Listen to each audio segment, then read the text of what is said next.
UGA, game day, boy, we ball out. Pull up, put the whole conference in the doghouse. Leave them 6 feet, see me on the win streak. All-star status, go coach, and the bench deep. Right. Offense on 10, how we run it? Your best ain't nothing, we gon' send them boys punting. Yep. Black and red, got them dead on arrival. Defense, hunker down for the tie. Hey, you don't want it with the dogs. Found guy on it, you don't want it with my dog. Break it down, play by play, that's the day-to-day. They know we ain't come to play, boy, it's UGA. Kirby smart, I cannot play the fool. Back to back, we did not come to lose. Back to back, like we got something to prove. Pay your dues, dog nation on the move. What's up? We doing a little bit different around here. We ain't come to play, we ain't come to play. Shut up and grind the tape. The tape, the tape. We ain't come to play, we ain't come to play. Them dogs in your face. Let's grind. We ain't come to play, we ain't come to play. Shut up and grind the tape. Shut up. Let's grind. We ain't come to play, we ain't come to play. Them dogs in your face. Shut up and grind. Let's grind. Grind the tape, bro. Grind the tape, bro. Grind the tape. The tape, the Shut tape. up and grind. Let's grind. Grind the tape, bro. Grind. Grind the tape, bro. Grind. Grind the tape, The bro. tape. Shut up and grind. Grind the tape, bro. Grind the tape, bro. Grind the tape. The tape. Shut up and grind. Grind the tape, bro. Grind the tape, bro. Grind the tape, bro. Shut up. The tape.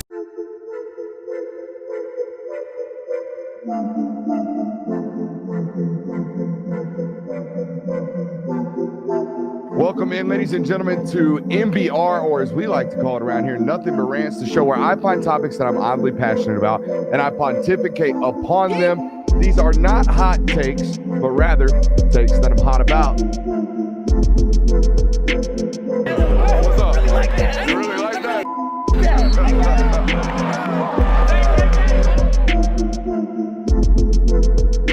Let's shut up and grind some tape. Saved by the Bell? What is up, ladies and gentlemen? Welcome in to the Film God Network on a fabulous Thursday evening. We got a loaded show for you, as we say on Thursdays.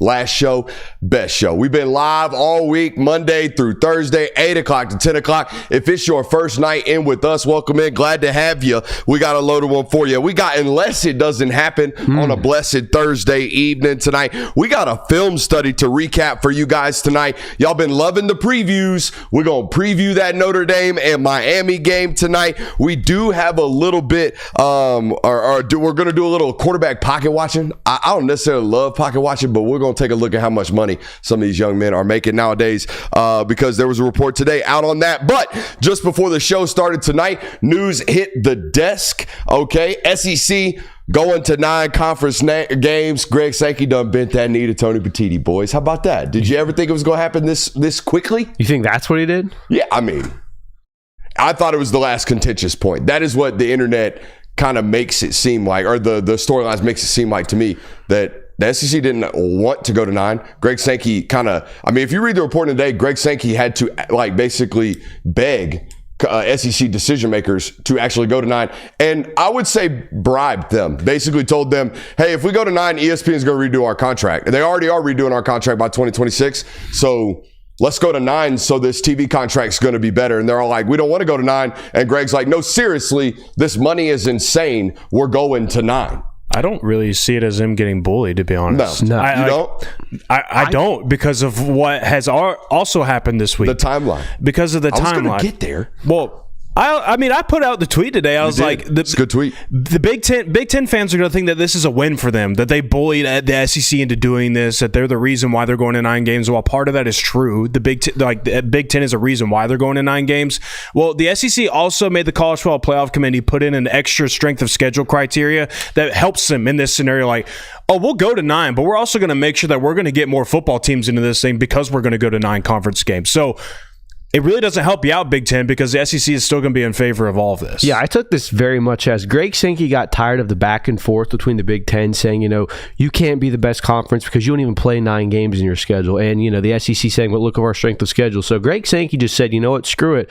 I'm dropping the nuke. We're going to play 9 games. We're also going to require teams to schedule an out-of-conference game that's more rigorous. And we're going to get the College Football Playoff Committee to admittedly say, all right, strength of schedule matters, to the point where the Big Ten really has no argument as to why they're the best conference right now. That'll make you sit up. You see that? I do see that. Huh. I'm going to have to go find that clip. Yeah, no kidding. I'll listen on the way home. Huh. Apparently, we got a shout out on Shane Gillis's podcast today. Is that like one of the biggest comedy podcasts in the world? Oh, it is the biggest. Yeah. Like, they're the number one podcast on Patreon. That's kind of cool.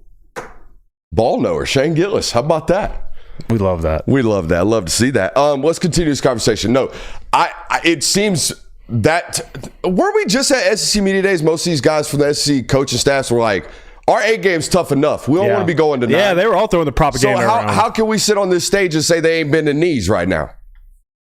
I mean, you know what I'm saying? That's what I'm getting at. I'm trying to do devil's advocate here, guys. Sure. Big Ten fans think this is a big old dub. Mm-hmm. Now, you are right. This is non-conveniently right, or non-ironically, right after the news we heard earlier of, hey, we promise from the College Football Committee, we're really going to start paying attention to your strength of schedule. We're actually going to take it into account. And then this news comes down. You're right. There was no coinky dink there, just like I think there is no coinky dink right about now. Sorry to say coinky dink so many times, that obviously we are about to get automatic qualifiers to be announced next. JD Piquel had a great tweet today. Shout out to the friend of the show, JD Piquel. Look, obviously, the very next announcement we're getting about the changes in college football is that we are about to give out automatic qualifiers to both the Big Ten and the SEC. I think the other point that should be made about this news today, gentlemen, and I know we got sidetracked, but that's a Thursday for us right there. I think the best thing, or the other thing about this news, rather, is that eventually with the automatic qualifiers, we're going to kill off the College Football Playoff Committee, which is good. I think that's good. When we start handing out automatic qualifiers, there's no need for some ambient 12-person body to tell me who they think the best teams are. And that's ensuring, not to cut you off, sorry, Kirby, but that's ensuring because, we sat here when they were talking about there's these new criteria for the strength of schedule. We're going to be taking this into more account now. And my first comment was, but it's still people choosing these. It's still human beings choosing these schools, choosing who is going to be in the college football playoff. And now that also eliminates the potential of human error in this, to where it feels like we're going to get the 4 best teams or the 8 best teams from these 2 conferences, whatever it is going to be. So it takes out some of that human error. The other thing I've always said about this is once they finally agree to disagree, or once one side meets the other on this, is probably the final straw in what we believe to be eventually forming a super league, which I don't know how I feel about nowadays. Is it coming? Do we think it's coming? Do these types of moves, Kirby, do you think they keep us from going to something where the Big Ten and the SEC just separate themselves, or what do you think? I think that it's very clear that college football is trying everything it can do to be more like the NFL. Correct. The NFL is the most profitable organization of football there is. I think if we did get a super league, it wouldn't be the SEC and the Big Ten swallow everyone. You would have a NFC style where you get the SEC and the ACC in one, and a AFC style where it's the Big Ten and the Pac-12 or whoever else in the Big 12 all come together, and they intermingle between those divisions. And the SEC teams have to play an SEC schedule for the most part, but then for the other 4 games of the year, you're playing within these honestly similar to how it looks now. We're kind of already in a super league, especially once we get the automatic qualifiers that I think is going to happen, and then right after that, the SEC and the Big Ten is going to be like, hey, by the way, we're going to do basically an interleague schedule. We're gonna cross these teams over far more often, and we're going to agree to do this. Fox and ESPN are going to split the coverage.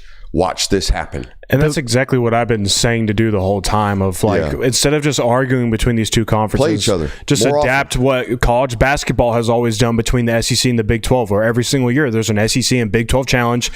Every team plays a Big 12 team, or every Big 12 team plays an SEC team, and you get this interleague contest every single year. And so, again, another good fix of something that I've been saying they need to do anyways. I think the only thing that really distinguishes, for the most part, other than traditions and everything, the thing that distinguishes college football most from the NFL is that for 2 weeks of the season, every Power 4 team gets to beat the crap out of a non-Power 5 team, and that's kind of what makes it unique. And sometimes the non-Power 5 teams win, and that's what makes college football so great. But other than that, you're essentially already in a super league. Yeah.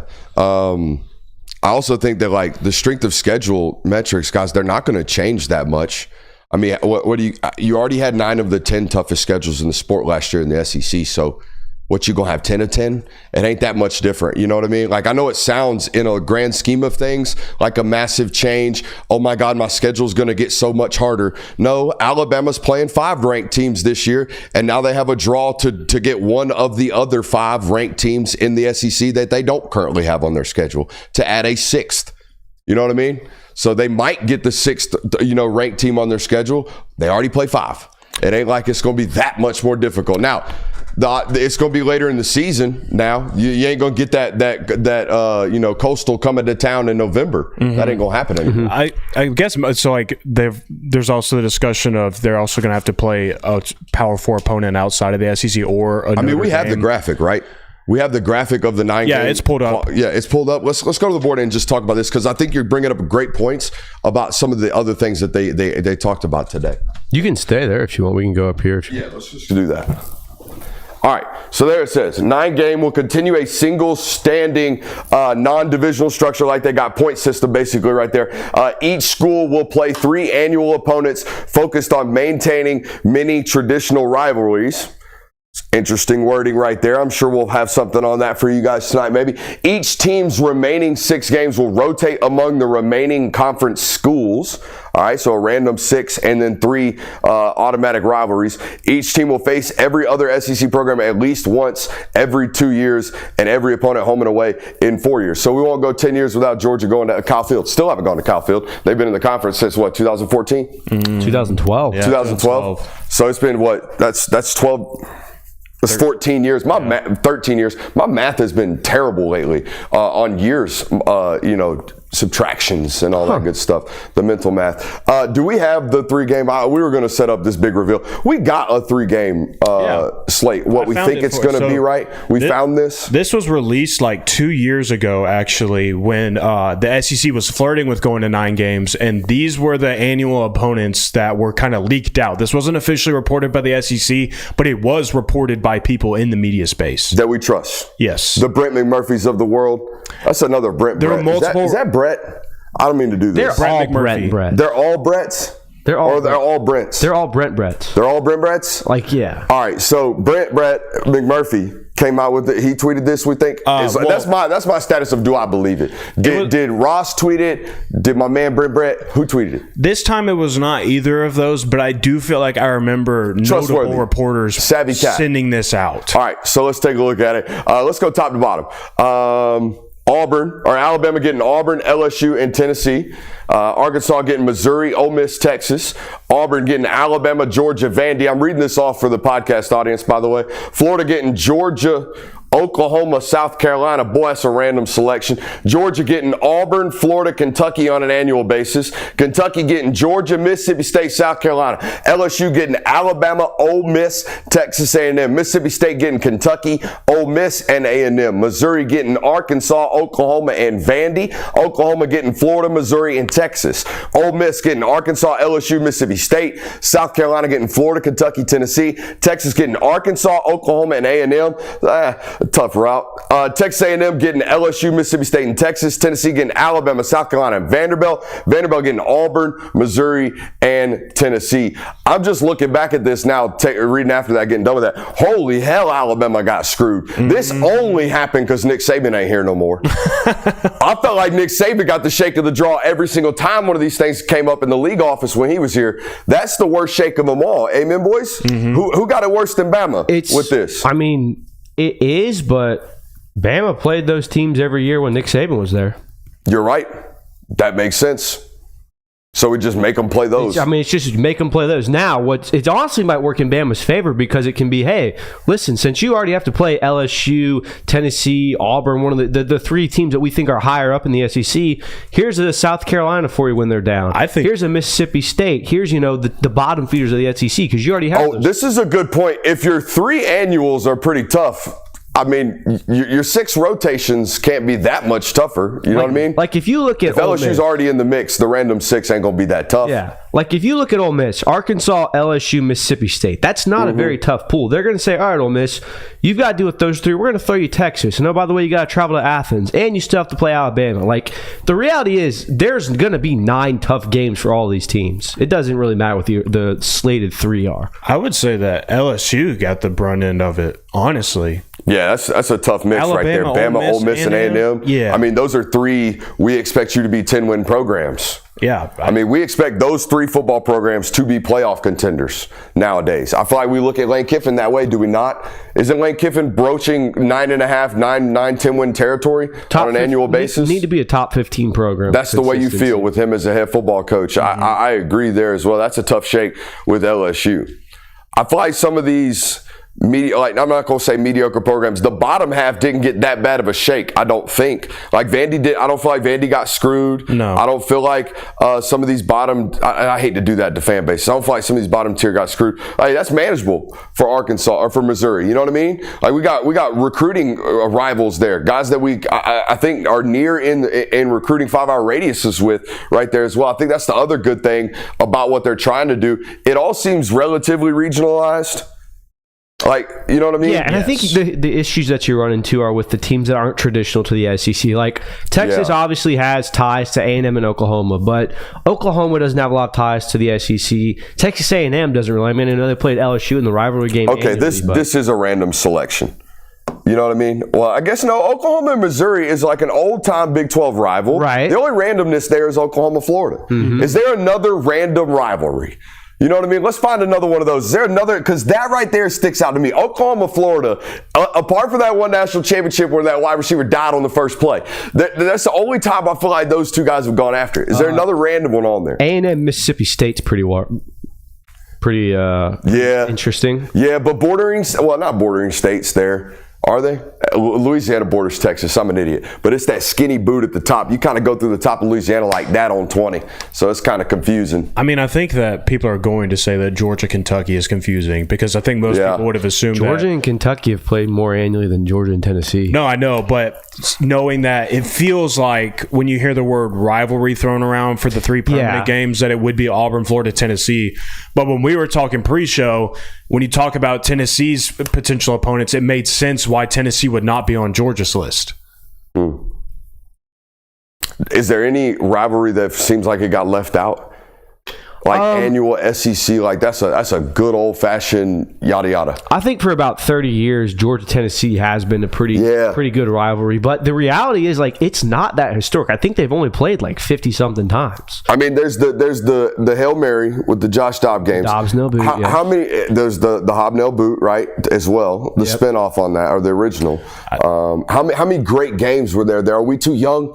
Are we too young for this? Because there was the Peyton Manning thumping up on you guys for a while. Peyton Manning thumped up on you for a while. The 1980 game was really big when Herschel Walker had his first touchdown. Oh yeah, ran over that guy. There's some moments there. I think Georgia won that game like 12-7.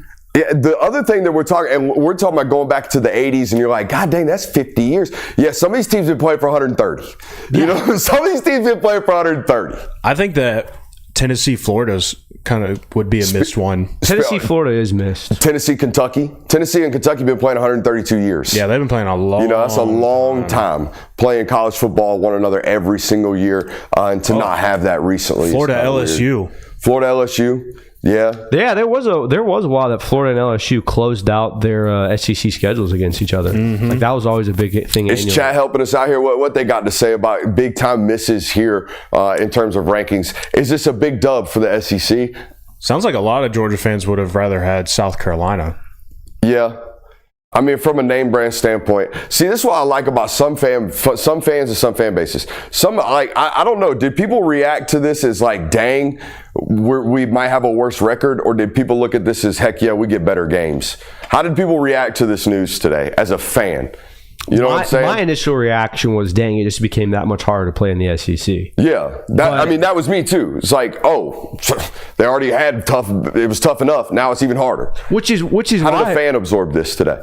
That was how I took it as a fan. I don't know about you. I mean, I don't know. I mean, the traditionalist in me hates seeing this. Like, really don't like it. Like, seeing the conference change this much in such a short period of time. But on top of that, like, I do like the fact that we are going to get more games later into the season, that we are going to get impactful games for the entire month of November. I also like the fact that there's, like, we're trying to create some type of new rivalry or some type of new consistency. You know what I mean? We don't have that in the sport anymore. We don't have any I know what I'm gonna get. You know what I mean? Yeah. It's so just buckshot every year. At least we're trying to create something that's got some stability and some long-term value here. Yeah. You know what I'm saying? I think that's what you lost when you went away from divisions, because it used to be very easy. It was, hey, you're going to play the 7 teams and then the one crossover plus your historic rivalry. So that type of deal. But I think the biggest thing to take away from this, and it's why I think that Greg Sankey did it,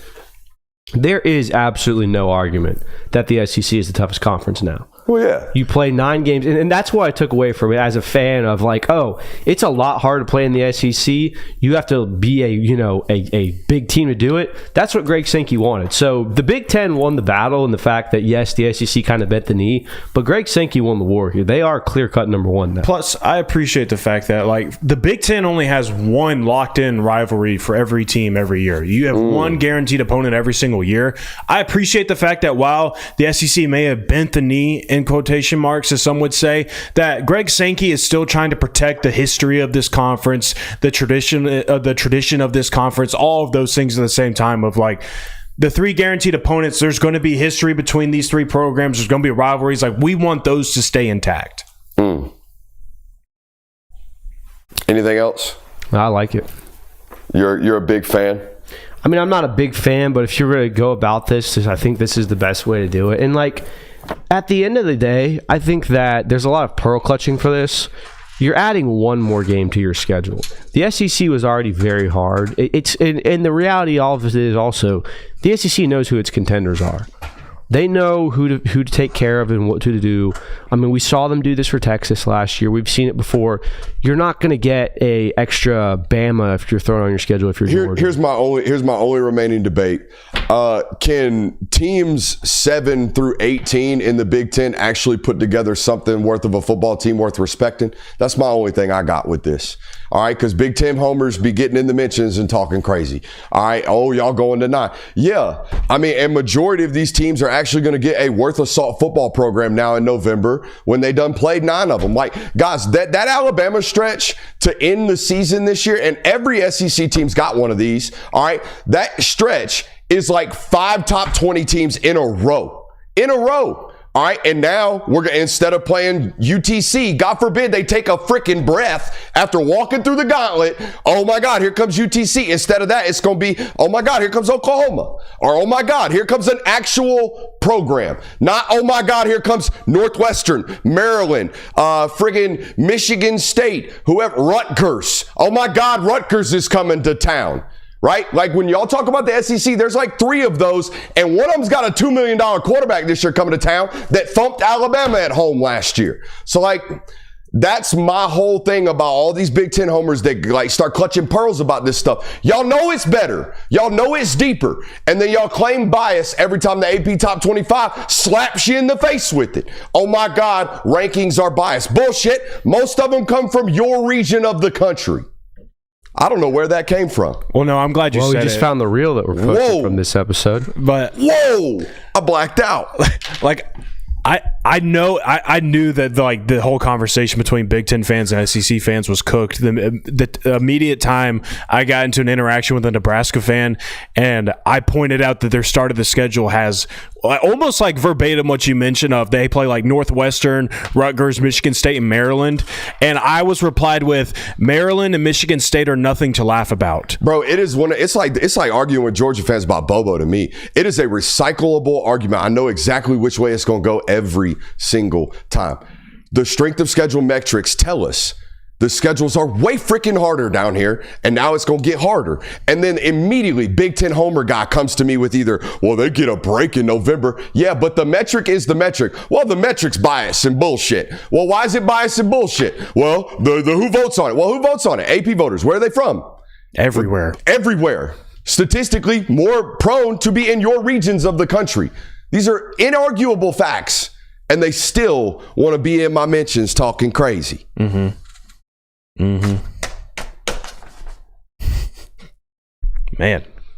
glad we got to that. Let it simmer. Glad we stumbled into that one right there. How did we even get there? I don't know. I think you were just angry. I think you just are tired of it. It was like you turned into... No, it's one of those arguments. It's just so stupid to me. Yeah. Oh, I mean, look, when your side of your argument is, oh, well, the metrics are biased. I can't talk to you. I can't talk to you. The only metric we have, and we've had since what, the 60s? When we start having the AP voting? The 60s? Oh, it's biased. I can't talk to you. You can't bring facts to those people. And I mean, like I said, the argument at this point's over. There is nothing that you can feasibly and cogently come up with to even entertain the idea that the Big Ten is better than the SEC. There might be some of the teams in the Big Ten that are better than the top SEC teams, but as a whole, the conference is the best in the country. And that's coming from someone who doesn't really care or try to hold water for the SEC. I'm not one of these homers for it. I think the biggest rebuttal for that argument is if you want to say the AP poll is biased or whatever, that's fine. But you're also going to claim then that NFL executives and NFL scouting departments are also biased because the SEC has more players drafted in that league than any other conference every single year. Again, I know Mississippi State's bad historically. I know Vandy's bad historically. But there's a whole lot more of them in that 18 bunch that y'all got going on. You know, that's all I'm going to say. And I think I'm good on that one. Now, let me level up on one of them top end programs because I got done watching Ohio State today. There is one box score in the game log that is the incredible freshman season from Jeremiah Smith that accumulated 1,300 yards. There's one box like that just like, what the heck happened here? How? Other than we know that's a great defense. It's the Texas game. Yeah, one reception for 3 yards. And when this dude goes off like he did, you got to look at that and say, how? What'd they do? And I think the general consensus on that was, oh, well, they must have triple teamed the Joker. They must have spent the whole entire game plan trying to shut him down. So we went and looked at it today. It's doing pretty well over on the YouTubes right about now. So if you haven't watched it, you should. Normally when we have a really good film study, I like to bring on the real like selling points as to why you should watch it. All right. So I want to go to the board and just explain what Texas did and really go through the explanation of what a true X receiver ultimately does to defenses and the hand forcing that it does to a defensive coordinator. Let's go to the board and talk some ball. Got to bring the blood pressure back down, boys. Yeah, dude, put your hands over your head. You know what I mean? Put my hands over my head. All right, let's take a look at it. So here's number 4 over here. Okay, he plays that X receiver side. That's that guy who can isolate by himself over here. Now, most people think he double teamed the guy. We call it bracket coverage. I think Will Howard post game referred to it as clouded him. They clouded him. What did they do? They took a corner, all right, and played him outside leverage, all right, and then they put the safety over here and played him inside leverage. As soon as the ball was snapped, the safety turned right to Jeremiah. Okay, so now we got him, as we call it on this network, bracketed. Let's talk about the rest of the formation and equation. Okay, we got a quarterback. Let's put the running back on the left. Let's put the Y in the box. Let's have a slot over here. All right, and then the Z on the line of scrimmage. Now, Texas is Texas, and I still think they're going to be Texas when they show up in this football game. With regards to the box, there are 1, 2, 3, 4, 5, 6. A ball carrier and a quarterback last year that was a running threat. This year, Julian's saying is not. So let's count it up. 1, 2, 3, 4, 5, 6, 7 threats in the box. All right, for the offense. Texas played it with a regular 4-2 shell, as most teams do. All right, we're gonna put the Will over here and the mic over here. Now they had 3 DBs over here. All right, playing 5 total DBs. Sorry, I drew this up without explaining it earlier today. All right, just doing it in my head.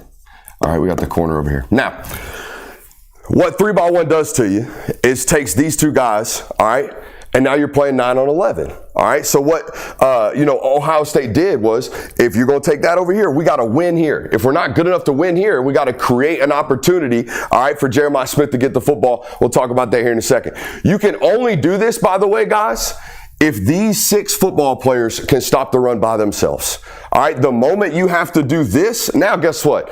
Now we got one-on-ones, right? All right, now we got one-on-ones. So that's what Ohio State failed to do last year in this football game, was create running lanes and get Texas up out of this 2-high shell. What's up? You got a question? Would they walk the free safety down or the star? That's the star, by the way. My bad. That's the other safety. What's your question? I was saying, would they walk this free safety down in the box or would they walk the star? Probably this. Okay.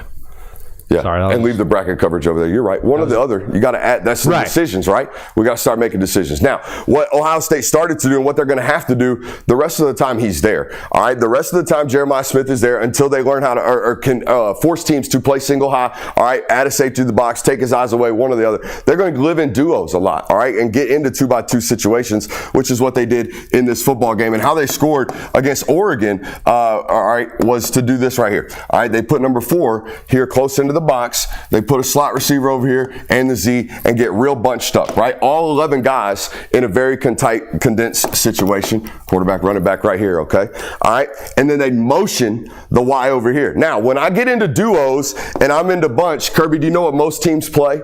If you're in duos and you move to bunch. If I'm in duos and I have a bunch formation, most teams are playing a quarters shell. Yeah. Okay, so they'll put the cornerback over here, safety here, and a corner here. Now, guess what I have? Now I have a one-on-one opportunity with number 4 against the safety, all right, or against a nickel defensive back. That's the only way we can get into these Jeremiah one-on-one opportunities, okay, is to get out of something that we want to do. All right, I want to take your attention. Ohio State fans listening today will probably remember this. There was a segment with Gruden and Will Howard talking about, and you could see the smile on Will Howard's face when he talked about being in 3x1 with a real X over there. I got to a point in that fourth quarter against Notre Dame where they had to leave him out there in a one-on-one situation with Gray. And he got cooked, ball game over. All right? So that's ultimately the decisions that an X forces your hand to ultimately make. I did a terrible job explaining that, and that's on me. I apologize. No, I think you got the message, Bart. I mean, at the end of the day, to simplify it to the best terms, Texas accounted only 2 bodies for Jeremiah Smith. The problem only is in 3x1. There's no way to double team him when we go into duos. And that's what we saw in the film study. Ohio State gets forced into being out of 3x1 sets to get Jeremiah the ball. And they feel comfortable in 3x1 as you would if you have a dominant X. Yeah. So I mean, you explain it well, I'd say. All right. After watching film, I think I'm ready to predict this football game. Oh, already? Man. Yeah. I think I'm ready to predict this football game. Are y'all ready to predict this football game? I didn't even prepare you for this. It's not even anywhere on the titles. It's Thursday. We got 9 days before this game even kicks off, but I think I'm ready. Are y'all ready? Yeah, we don't have another choice. It don't matter. I'm dragging your feet to the fire. Let's go. I was ready in January. Time. Let's get after it. Ohio State, all right, versus Texas. Let's talk about it. Texas versus Ohio State, Saturday in Columbus. Big noon kickoff in town. Arch Manning, Julian Saying, the best wide receiver in college football, the best safety in college football, and perhaps the most anticipated quarterback debut in a decade? Ever? Ever, do you say? I mean, dude. It's Arch freaking Manning. It's Arch freaking Manning. It's week 1 of college football. I can't believe they gave us this much of a taste. I mean, this ain't walking. This ain't dipping your toe in. No, dude, this is jumping off the roof head first into the deep end right here. Full steam ahead. Full steam ahead. I can't be more excited about it. Here's how we're going to do it this year. We got a bunch of categories to rattle off in these predictions for you. They're going to be set in stone every single week, including this one right here. The number 1 key to the matchup, boys. What is it and why does a specific team have an edge? My opinion, I think the number 1 key to the matchup, we just talked about it on the board, can Ohio State force Texas to respect their run game? They failed to do so, in my opinion, last year, even with Judkins and Travion Henderson on the roster. Texas got to sit back, play soft, zone coverage, match everything, pattern match everything, get it all wrapped up under the, and keep everything up underneath. All right, and the only way you can create explosives against a defense that's that good in the box with light bodies is to force them to add additional ones to it. All right, here's why I don't think it happens for Ohio State. All right, here's why I don't think the major key to the game, I don't think Ohio State has the advantage. I trust what Texas did to reload this defense, guys. I went back and looked at it today. They're taking dudes out of the portal. And I wouldn't even say take them. I'm talking about poaching them. I don't even want to tread around it. They went out and found best players at not so good football teams or not Texas caliber football teams and got them in at a position of need. They had a bunch of NFL bodies leave this room last year, added a ton to it, took a Big Ten caliber, like all Big Ten caliber nose tackle out of Purdue, took a best nose tackle out of North Carolina, took a freshman All-American out of Syracuse, guys. They reloaded. Oh, and by the way, added Justice Terry, my number 1 defensive tackle in the class last year in 2025. 25, who I think is going to be an immediate pop on tape on Saturdays. I love what Texas did to fill what I thought was going to be a void this year, and I think they can still stop this run with light boxes, which I think is the key to this football game. I like that. I think one of the other keys is it's because it's a week one matchup. We're in a very unique situation where these are two teams that are very familiar with each other. Texas, this will be back-to-back games against Ohio State. Ohio State, this will be 2 times playing Texas in 3 matchups. I think one of the key matchups for this is which coach can make the best adjustments quickest. It's a week one game. You have 2 teams that feel like they're pretty similar. You have tape on them, but they're also completely different teams. 2 different starting quarterbacks. The running backs are going to be different. Lots of defenders on both sides went to the NFL draft. Which coach can recognize what the other team is trying to do and how it's varying from what they did last game and can make that and do it to their advantage? I think Ohio State kind of has an advantage in this simply because we've seen Steve Sarkisian offenses go against teams twice in a season. We saw them do that with Georgia, and for the most part, it didn't seem like they ever really had answers for Georgia. Also, we have tape on Arch. We don't assume it's going to be an identical offense, but Sark has a mold. Correct. Sark's been running the same, play action, deep shot, post over, deep over football offense since he was in Atlanta Falcons OC. Mm-hmm. I mean, they're running the same kind of concepts with, what they got going on at Texas. So there is an identity there. There's a level of uncertainty with what Ohio State is about to do. Very much also, so. Matt Patricia, say what you want about the guy. I don't know what your opinions are listening today, but that's a guy that came from the NFL. I don't know if you've been to the NFL or watched the NFL lately, but that is a different prep every single week. That is a game of adjustments every single week. All right, so if anybody's going to be ready for in-game, oh my God, here's what they're doing, how do we have an answer for it? It's probably a guy that's been doing that week to week and at the pro level. For me, I think it is how creative and multiple can Ohio State be with Caleb Downs on defense, especially considering, like you just talked about, the style of offense that Texas wants to run, especially their passing concepts, deep overs and posts. I think that moving him around and moving him into different spots, making sure that Texas not only has to know where he is, but also you're putting him in different situations. So it's not going to be that, Caleb Downs is just hanging over the middle of the field, or Caleb Downs this time is hanging over the left side. It's not that. It's he might be adding into the box this time, all kinds of different things. I think that Ohio State might have the ability to trap Arch Manning a couple times using him. But at the same time, I think that, like you just mentioned, that Sark can also adjust on the fly, and maybe he has something for that. I'm sure he will, because you're talking about the best defensive player in college football. I'm telling you what, I don't think there's a better lurker. They do a great, or at least last year, and Alabama did a great job of it too, even as a true freshman, of just letting that guy play free, right? They get to that inverted Tampa 2 and just let him float in the middle of the field. It's terrifying because it's not just that he's really, really instinctual. Guys, his short area quickness is elite. His ability to make plays on the ball is elite. All right, so, and it always seems like he's making the big play. You know what I mean? Did you tell me who you think has the advantage there? I'm going to give the advantage to the person to the team with the better player. Yeah. In my opinion. I like that. Who's the X factor in this football game? So, hey, this is your opportunity to let that fan know today you know their football team. All right, I know some ball about Ohio State. I'm telling you right now, if it ain't James Peoples' big time year, if that guy doesn't flash, I worry about their ability to force people's hands, man. We got to have some type of balance. I think James Peoples is going to be, it's Ohio State recruiting, man. They should be churning these guys out. I think he might be the next one. If he is, it's a difference maker for this Ohio State offense. Guys, they have got to be able to create some type of chunk play on the ground, particularly with a young quarterback early on in this season. Mm-hmm. I think it's the newest addition that Ohio State made on defense, in my opinion. I think it's Bo Atkinson. Taught some Bo Atkinson too. And it's Bo Atkinson because Texas runs wide zone. I think that he's going to, being an edge defender, I think he's going to play a massive part in having to make sure that run bounces back inside, not continue. Firm edge defender too, and he was advertised as the best, one of the best defensive players, if not the best defensive player in the transfer portal this offseason. So if that is indeed what you purchased, I think he's going to be the biggest difference maker for you on here. What a big test for Formsby. What a big test for the other young tackle out there at Texas that I'm drawing a blank on right now. You get not just two massive dudes, two pretty veteran football players. Kenyatta Jackson, I know he didn't start for many games, obviously been playing behind JT Tuimoloau and Jack Sawyer, but that guy's seen a lot of football. He's practiced a lot at Ohio State, okay? And he's 6'6", 275.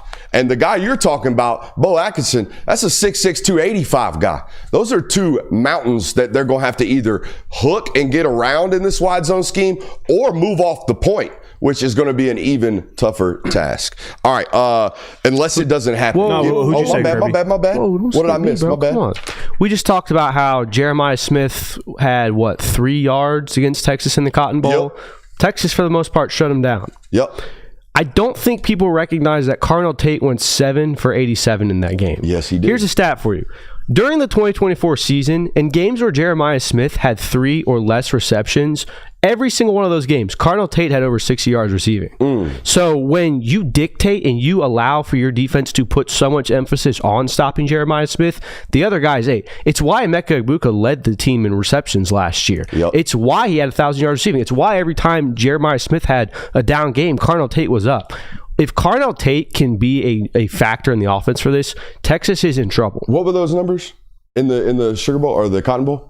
7 for 87. Yeah, it should have been 8 for 98. And a touchdown. He dropped a touchdown on the first Right off the face a mask, 12-yard slant for a tud. So, I mean, yeah. I mean, if got Jade Barron by like 4 yards. I mean, got some space. The dude can get open. Yeah. I remember watching him IMG Central a couple years ago, and he is a dude. There's no doubt about it. Yeah, so I think that's my X factor for Ohio State and in the game overall. I love that. All right, unless it doesn't happen. This is a To Us very unique segment. We're going to give it to you again later on in this one nationally for the games this week in week 0. Your unless it doesn't happen prediction, boys. And look, don't quote me. If it happens, it happens. If it don't, it don't. I think this has an opportunity to be a Texas boa constrictor style fourth quarter win. I'm talking about the score is 24-17 with 8 minutes left in the fourth. Texas takes a 6-minute drive, punches it in their throat, walks out of the stadium 31-17. I think there is a slim chance, maybe a good chance, that happens on Saturday. Heard it here first. Heard it here first.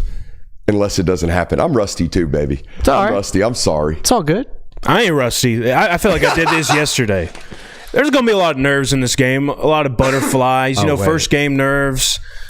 I think that there's going to be at least 3 turnovers in this football game. But the caveat to this, one of them is going to come on a game-deciding drive. It might be where one team is about to put it away. Like you're mentioning, it's late in the fourth quarter, about to put it away. Crucial fumble, the other team gets it, takes it back to the house, or a potential game-winning drive. You're down by 2, going to go get a field goal. Throws an interception. I think one of these two quarterbacks or one of these two teams is going to make a crucial mistake down in the stretch of this football game, but you're going to see some jitters for both sides of these teams, specifically the quarterbacks, in my opinion. J-Will, I love this take. It's the biggest moment, one of the biggest games of the season, week 1. It's in a home environment. It's not on the road. You've got 2 quarterbacks making their first start of the career. I also think we will have 3 turnovers in this game. From Arch Manning. What? A guy who... You heard it here first. He runs the ball a lot. Look, there's going to be a moment or two... So the foom blazing are included here. Fumbles and interception. That's a turnover. I'm telling you right now, there's going to be at least one moment where Ohio State's defense, because they run match coverage very well and they disguise it very, very well, will trick Arch Manning into baiting him to a throw. And by the way, when you are naturally a carrier of the quarterback, the ball is more at risk for fumbling. Just ask Lenoris Sellers. Arch Manning, 3 turnovers in this game. Heard it here first, unless it doesn't happen. Attaboy. Hey. Attaboy. That honestly, I think some people should be rooting for that to happen because there ain't going to be a better time to buy some Arch Manning Heisman stock other than week 2 once that happens. You're finally going to get good odds on that one. You know what will happen? Jimmy the Casual is messing your juice up right now. Here's exactly what will happen if Arch Manning has 3 turnovers in that game. We're going to see that damn stat line from Peyton Manning's rookie season where he set the record for interception. Be like, oh. It's perfect. It's aligning perfectly. What's your final prediction, boys? I want to clean up here. I want to go last. Okay. All right. Give me your final score prediction. What do you got? All right, go ahead. So it's a week 1 game, like we said. There's going to be nerves. There's going to be a lot of figuring each other out. We saw a similar matchup of this game last year with the caliber of teams that we had. Was not as high scoring, and frankly, probably shouldn't have been as high scoring as it was. We had a late turnover or a late touchdown to close out the first half and a scoop and score. So I mean, essentially, it was the 2 teams only combined for 28 earned points. I think you're going to have a similar game here. I think it's going to be 2 defenses really putting their will against the other teams. I have Ohio State winning this a close game, 23-20. Instant classic, though. Going to be a back and forth game the entire way. I like it. Man, you can't paint a better matchup for week one. I've said this multiple times. I love the fact, like you mentioned earlier, Kirby, that this is played at someone's home stadium. This isn't played at a neutral site venue. You're going to get a legitimate fan atmosphere that is going to impact this football game. You get two great quarterback matchups. You got two of the best players in college football on the football field in Jeremiah Smith and Caleb Downs, and plenty more other great ones playing for Texas as well. I mean, these are two premier programs going head-to-head in this one.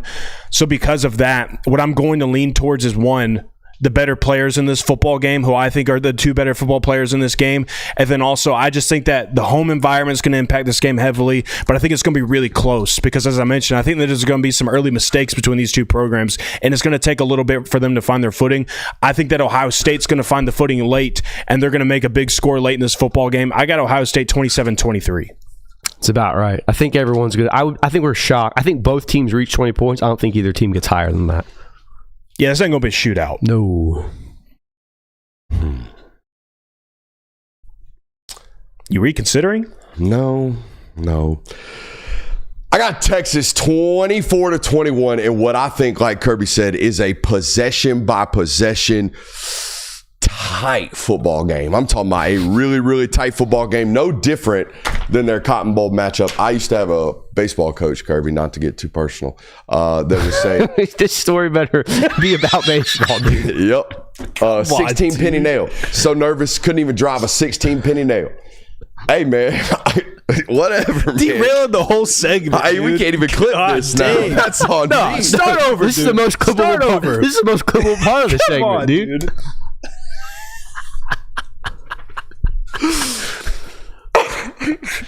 This is why we can't be professionals. I mean, oh gosh. I said I wanted to laugh tonight. That's on me, man. Hey, I was shocked to see Ohio State minus 2.5 here. That was a little bit shocking to me. I'm about to cry. Home court value. Home court value? Yeah. I mean, that's most home field advantages are 2.5 points, and that's, I mean, it's essentially this game's right down the middle. Come on, y'all. Come on, I'm trying to keep momentum going here. Dude. Let's stick with the previews, guys. There is a big time. I can't believe we got away with calling it Catholics versus convicts back in the 80s and 90s. That's crazy to me. Absolutely crazy that we called this Notre Dame versus Miami rivalry for the 90s. That right there. Can't label it that way. Felt weird even coming out of my mouth just now. But we got Notre Dame on the road in Coral Gables playing the Miami Hurricanes at the Hard Rock Cafe. Boys, the keys to the matchup right here. Numero uno for me. What is who's the supporting cast and who's going to get it done rather in the supporting cast, right? Carson Beck, we know after watching him for years and breaking him down here on this network, that is a facilitator by nature. He goes as the parts around him go. All right, so y'all got to get open and get loose early on in this football game. Parts around him important. And it sounds like to me, based off the prospect profile, if you will, of CJ Carr, yes, a promising athlete, a movable athlete, a winnable athlete nowadays, but this is a passer. I have been led to believe this is a passer of the football. He will go as his weapons go, guys. I think it's important that the supporting cast around these these quarterbacks show up and show out early in this football game. Very much so. Here's my thing for this is Notre Dame, known to be a man-to-man football team, or at least they were last year. I think they're going to continue that into this year. Carson Beck's best matchup is a team that loves to sit in zone because he can just process it and he knows exactly where to put the football. Like he understands that, and that's when he's at his best. And he's going to be fine in man coverage, too. That's not to say that he just struggles a whole lot, but you're putting a lot more reliance on Miami's weapons if that is the case. If that's how Notre Dame wants to play them, then it's not just on Carson Beck's shoulders to put the ball in the right places. It's also on Miami's wide receivers to win in those one-on-one matchups. So I think that is a massive key to this, is if Notre Dame does indeed walk out in man-to-man coverage, that Miami's weapons really have to help Beck out in this matchup. That's my third and final key, and I don't want to spoil it, and I know you're coming up next with your first one, but I already know what Notre Dame's game plan is going to be. I think they're going to pressure and add a +1 into the box, dude. Like they ain't going to have fear. They don't have fear of anybody. Like they come out and play their game normally. So like I think they're going to make you decide, like make you show them that you can beat their corners and their man-to-man coverage, and they're going to bring pressure on this quarterback that most people don't think is an elite extender of the play. I think Carson Beck is a dynamic day one draftee from the pocket. When we talk about delivering strikes from the pocket, there is no better prospect that I've studied on our network in 7 years. When that pocket is clean, when your options are open, that dude's dynamite. But it's all the other stuff. And I think Notre Dame's going to make him live and die on the other stuff in this football game. Yeah, I mean, I think we all had a variation of what Miami's weapons are going to do to Notre Dame and how Carson Beck is going to look with them as one of our keys. Another one I have is how boring does Notre Dame make this game? Because that is the game that Notre Dame wants to play. We just talked about it. They want to live in man. They want to force Miami's weapons. So, okay, beat us. Carson Beck, you have to make the very tight window throws and things like that. We're not going to give you these 4-yard hitches, these easy slants, these things where you can just walk the ball down the field. You have to earn it every step of the way. Notre Dame always tries to do that. They succeed. It's what they did to Texas A&M last year. It's what they did to Georgia last year. I mean, it's eventually how they lost to NIU last year, but that is the style of football that they want to play. Double down, circle back. I've already given 2, so come on with yours right now, Kirby, and I'll finish us off. I think another key to this game is, what does the home field advantage look like? Because like we said, we've talked about it, it's not a neutral site game. It's not going to be in one of these kickoff classics that we see. It's a home field advantage for Miami. How much can they take advantage of that? Because we've talked about it. Miami's home field advantage, since they don't go to the Orange Bowl anymore, is pretty lackluster. That Coral Gables Stadium, Hard Rock, it's not great for a home field environment, and I think that you really need it to be that this week for Notre Dame. I'll tell you this much. They're going to be pumping that music up in that joint. It's going to be loud like an NFL stadium. Every NFL stadium I go into, I'm like, good God, man. Like, was the goal to just make sure I leave here deaf? Like, it's going to be like that. The Atlanta Falcons Stadium's the worst. The horn that goes off. Gosh. Miserable. Go ahead. In my opinion, I understand now. I'll say this first before I give this point of, I know that Miami was good against the run last year. They were top 15 in the country against the run last year. But I can't think of a better football game for it to be a give Jeremiah Love everything you got, Notre Dame. I mean, just let him work, let him run, because he is your most explosive playmaker. He is who you should be going by. Like, he goes as we go. That he needs to be that for you this football game, because if you can get him going, then everything else is going to be fine for you. But I think that it just needs to be a Jeremiah Love. Here's 25 totes for you today. Let's go. I'll take the inverse as a major key for this football game. Can Miami eliminate that and put this game at the feet of C.J. Carr? Like I would. That would be my game plan. My game plan would be, let's go find out if this first-time starter's got anything for me. I know Jeremiah's great. I'm going to take him away. If anybody's beating me today, it ain't going to be 4-24 in that offensive line from Notre Dame. I'm going to do everything I can, overextend myself with resources to make sure this game is put at the feet of C.J. Carr. Beautiful. Love it. Unless it doesn't happen. Oh, yes. Man. This is the first one of the season. Hey, I'm going to tell you right now, you heard it here first on this network, unless it doesn't happen. Avery Johnson going to have an entire nation of Ireland playing football by the end of the week. Oh, no. You thought Haynes King did wonders for spreading the game nationally or worldwide. Wait till the lads get a load of Avery Johnson. All right. The long-locked Avery Johnson goes for 375 total yards this weekend. Kansas State rolls on that butt. You heard it here first, unless it doesn't happen. Let me piggyback off that real quick. Well, how many total yards? 375 total yardage. Give me 420 if you don't think it's good enough. No. What? My note literally says Avery Johnson goes for 370 total yards versus Iowa State and routes the Cyclones to kick off the ball season. Ball knowers. So hop on the wagon with me, Brooks. Hop on the wagon, baby. The Wildcat wagon out there in Ireland. Let me get some of this action too, please. Come on now. The Ireland Week 0 game has traditionally not been very exciting football, even though we saw Florida State get a top 10 upset last year. The game itself didn't have that many fireworks, wasn't that exciting. This week it will be. Avery Johnson masterclass, 4 total touchdowns. You heard it here first, unless it doesn't happen. Gonna have a bunch of Wildcats coming back addicted to Guinness. I'm here for it. Let's talk about it. What's next? Oh, look. Come on, feed me. Oh, I'll feed you right here. I mean, look. Week 0, you can say what you want about it. You can say that there aren't some great matchups this weekend, that there's only one good premium matchup. Couldn't be me. But look, if there's anything I need you to believe in this weekend, it's what I've been telling you all offseason, is that G5 football matters. And let me tell you what's going to hook you. If you ain't already bought in, this one's going to get you right here. Because Matthew Henry is going to go nuclear for Western Kentucky this weekend. He's going to hang 130 receiving yards and 2 touchdowns on Idaho State's forehead this weekend. You heard it here first, unless it doesn't happen. All right. Let me see if I can get one here. Tee this up. Let's go. We've got 2 teams playing in this game on Saturday that aren't necessarily known for great football, aren't necessarily known for being some of the most exciting programs over the last 3 or 4 years. Hell, I think this game's being played in a high school football stadium. But by gosh, Hawaii versus Stanford is going to be the game of the week. We're talking like a nail-biter, crazy finish. Somehow, some way, you heard it here first, unless it doesn't happen. I'm rooting for a downfall this year, boys, and I figured out why. I'm rooting for the downfall of Dan Mullen, and here is why. It's no offense to you, Dan. It's offense to every other fire football coach that they put in front of me on these major networks that I think is a bore and a drag and don't say a damn thing on television. You, however, you are very entertaining, Mr. Mullen. All right? So I'm rooting for your downfall this weekend. You heard it here first. Idaho State drags them into deep water. Week 0, Idaho State rolls UNLV. All you little mid-major picks for a college football playoff. No, sir. Heard it here first. Unless it doesn't happen. Hey, a lot of new faces. Listen. A lot of new faces shaking up out there with the UNLV folk. A lot of new bodies. You think Alex Orji's an answer? I say nay. Idaho State. This is the absolute beauty of this segment, because anybody who doesn't listen to this show, if Idaho State were to somehow pull this off, and we pull out a clip of Brooks saying that Idaho State's going to beat Western Kentucky, there's going to have people singing like, what in the world?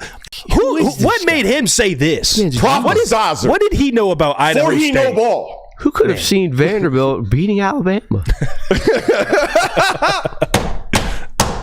Genius. Man, genius. What do you got? You wanted in on the Hawaii action. I'm hopping in on the Hawaii action as well. That's spirit. Nick Cynical. I really hope that's how you say your last name, because that is beautiful right there. Nick Cynical.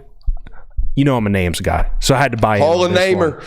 Is about to have every college football fan fiending and losing their mind on Twitter late Saturday night when he's going for 115 yards and a touchdown. This is a big body wide receiver, that Hawaii's guy. He's 6'2", 200 pounds. Went for over 1,000 yards last season. Yeah, baby. Cynical going crazy on Saturday. You heard it here first. The boys are falling right off the wagon. They're picking the sauce back up this weekend because Kansas is going to put on a light show this weekend. I'm talking about 55 total points. Jalen Daniels going to be running all over the place. You're going to buy Heisman odds this weekend. We're going to come in on Monday, and these two are going to be hammered off the Kansas wagon again. You heard it here first, unless it doesn't happen. You know what? You took one of mine, so I'm going to do another one on the fly, actually, because I want to make sure that I get my 3 in. Not that my 3 don't count, they still do, but I want to be unique in this sense. And I think that it would be disingenuous of us if we didn't show love to Iowa State in this football game as well. I mean, these are two Power 4 football programs. We got to show love to both of them as well. And we did a little off-season film study on one Iowa State quarterback, Rocco Beck. Yes, we did. Well, Rocco Beck going to have me Rocco when he throws for 300 yards and 4 touchdowns. You're here first. I couldn't even get through it. I don't even want to follow that up. Bro, when did you write that note today?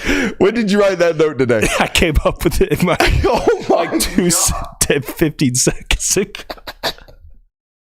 You realize almost 500 people just watched you say that live on air. Bro, it ain't even that. We got a really, really big-time YouTuber that's live right now, so there's going to be half the audience that comes back watches that repost. We average about 9,000 viewers per episode. Boy said he rockoed. And people are going to hear you say that you're rockoed up for Rocco Beck.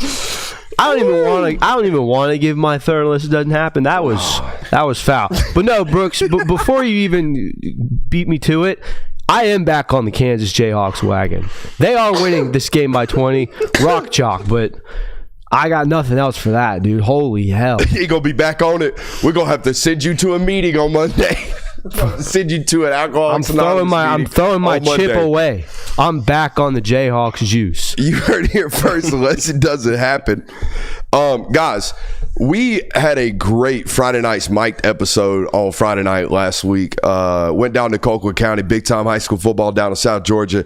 Jay Lamar versus LaDamian Guyton, Colquitt versus Benedictine. It did a great number. Okay, I think we did over 40,000 views. Like, you guys really, really loved it. We got another episode coming up this weekend, and I'm not here to demean both of those rosters. That was a great episode last week. Those are great high school football teams. They're very well coached. I think we're going to go watch like 15 Division I football players tomorrow between McEachern and North Cobb. And it's going to be an episode that it's nationally relevant, okay? It's high school football here in the state of Georgia with two football teams that all of you guys listening today need to pay attention to because of the players that are on them. For example, all right, North Cobb, their starting quarterback is committed to Notre Dame, who I know fans are listening to today. Teddy Gerard, he's a 2027 quarterback. He's a dude. You're going to want to watch that tomorrow, all right? It's going to come out on Saturday. Casey Barner, guys, I think Casey Barner is going to be the best football player in the 2028 high school class. You're going to want to watch that. And when he's rated a 5-star in 2 years, you're going to go, oh, damn, I remember watching him on the Film God Network on Friday Night's Mike. All right, Daryl Rivers, for you Tennessee fans watching today, a defensive end commitment for you guys is McEachern's defensive end. There is an SEC Power 4 offered defensive end on the other side that is going to be committed to one of your football programs listening today. Mr. Ben Muhammad, okay? You're going to know that guy in the SEC very, very soon, okay? Baloo, the 2028 running back for North Cobb. He's got an Ohio State offer. He's got a Georgia offer. He is a sophomore in high school, and he's got every offer in America. You're going to want to watch this episode. I'm telling you right now, it's a very well-coached football from both of these schools with both Kareem Reed, the head coach over at McEachern, and Shane Queen, I almost called him Shane Queen over there at North Cobb. All right, it is a dynamite episode. I promise you. I ain't even recorded yet. I just hope we get a dollar bill football game. I need 4 quarters. So if either of those football coaches are listening today, if you got a 2-score lead in the 4th quarter, I'm gonna need you to turn that rock over. Okay, that's what I'm gonna need. It's all about entertainment, baby. Okay, and if we get a dollar bill football game, I'm gonna put about 50,000 eyes on your players and your roster. Okay, so give me a dollar bill football game tomorrow night. I need it. I need it big time. Let's go to a local hour. I know we got a national topic left. We're going to hit it in the local hour because it is relevant. I've been telling you Georgia fans for a fat minute, you got a quarterback on a rookie deal, and you've been looking at me and you're like, I think it makes sense. We got a report today that just puts it in black and white. You got a steal of a starting quarterback in Athens this week. We'll talk about it on the other side of the break.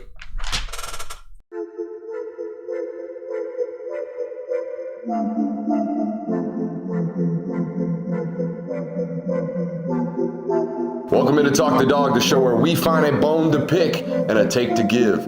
These are not hot takes. These is dog takes.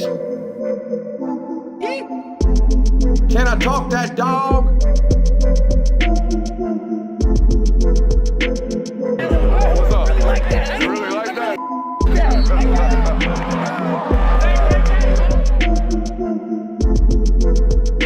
Let's shut up and grab some tape. Oh, just in time. Right as we're going live, our boss is leaving the studio. Just in time. Oh, he's getting drip out. Hey, bro, you send it to the stew, I'm gonna rock it. There ain't no way, you know? You send it to the studio, I'm gonna rock it. It is the local hour. Shout out to you folks for joining us today. Shout out to them Milton Eagles, 2-time state champion. All right, certified ball knowers on their staff. Is that a coincidence? I think not. I think absolutely not. I am for sale. All right, if you want to send me free merch, I'm going to put it on. I'm going to love up on your high school football program. I'm going to love up on your college football program. We might have one of those showing up to the stew at sometime soon. So, you know, your boy going to be acting different when you send me merch like this. This thing is clean. Amen? Mm-hmm. Amen. All right, we got a local hour for you. It is a loaded one. A bunch of quarterback data came out today. How much folks making? We're going to talk about it today. No reporting on Gunner. I'm going to give you some type of ballpark range on what I think he may or may not be making. So we'll do that, but we'll compare it to others in the world of college football. Georgia's permanent opponents, their SEC annual rivalries, they're 3 of the 3-6 format where we can speculate upon them. They haven't officially been announced, but we're going to do a good segment talking talking about the potential options there, even though we think we know what it's ultimately going to be. So there is that. Georgia, I got some intel on a couple of players that I was talking to some sources about last night, and I'm going to hype you guys up. That's what I'm going to do. I think it's worth hyping, so we're going to talk about it. Where do you boys want to start today? Let's talk about this quarterback data that came out Did you today. also mention in the rundown that we have a draft? Oh, my God. I totally forgot fantasy draft. We have fantasy draft tonight. We have a loaded local hour. Yes, we do. It's been so loaded today. It's been such a Thursday show. I don't even think I've asked you, nay, demanded that you hit the thumbs up button. If you are watching today and haven't hit that thumbs up button already, please feel free to do so. That's how we continue to get put in front of other people's algorithm. We appreciate you for being here. If it is your first time watching us tonight, we talk all things college football from 8 o'clock to 9 o'clock. Starting at 9 o'clock, we talk them dogs for about an hour as well. And we are going to do our fantasy draft tonight. Do you want to start with that? Yeah, we might as well start with this. that. I want to get moving. I want to put the microphone back on. I want you guys to shine. So here's the deal. We do a fantasy draft every single year here on the network, and I got my lights boxed out last year. So, I'm an innocent bystander this year, and I'm okay with that. It's classic Brooks Austin fantasy. Dude goes on a run and then starts tinkering by way of suspension, and then boom, downhill. Well, false hope. You'll be happy to know, not that it means anything to you this year, but you'll be happy to know that we have implemented a new rule for the Film Guide Network Georgia Football Fantasy Draft. Now there's a new rule. Collusion. It was year one, okay? And the fact that you didn't think of this on the fly last season, that's on you, buddy. It's a me problem? Yeah, you were the GM. You didn't even bring anything to the commissioner. So, if your player gets suspended...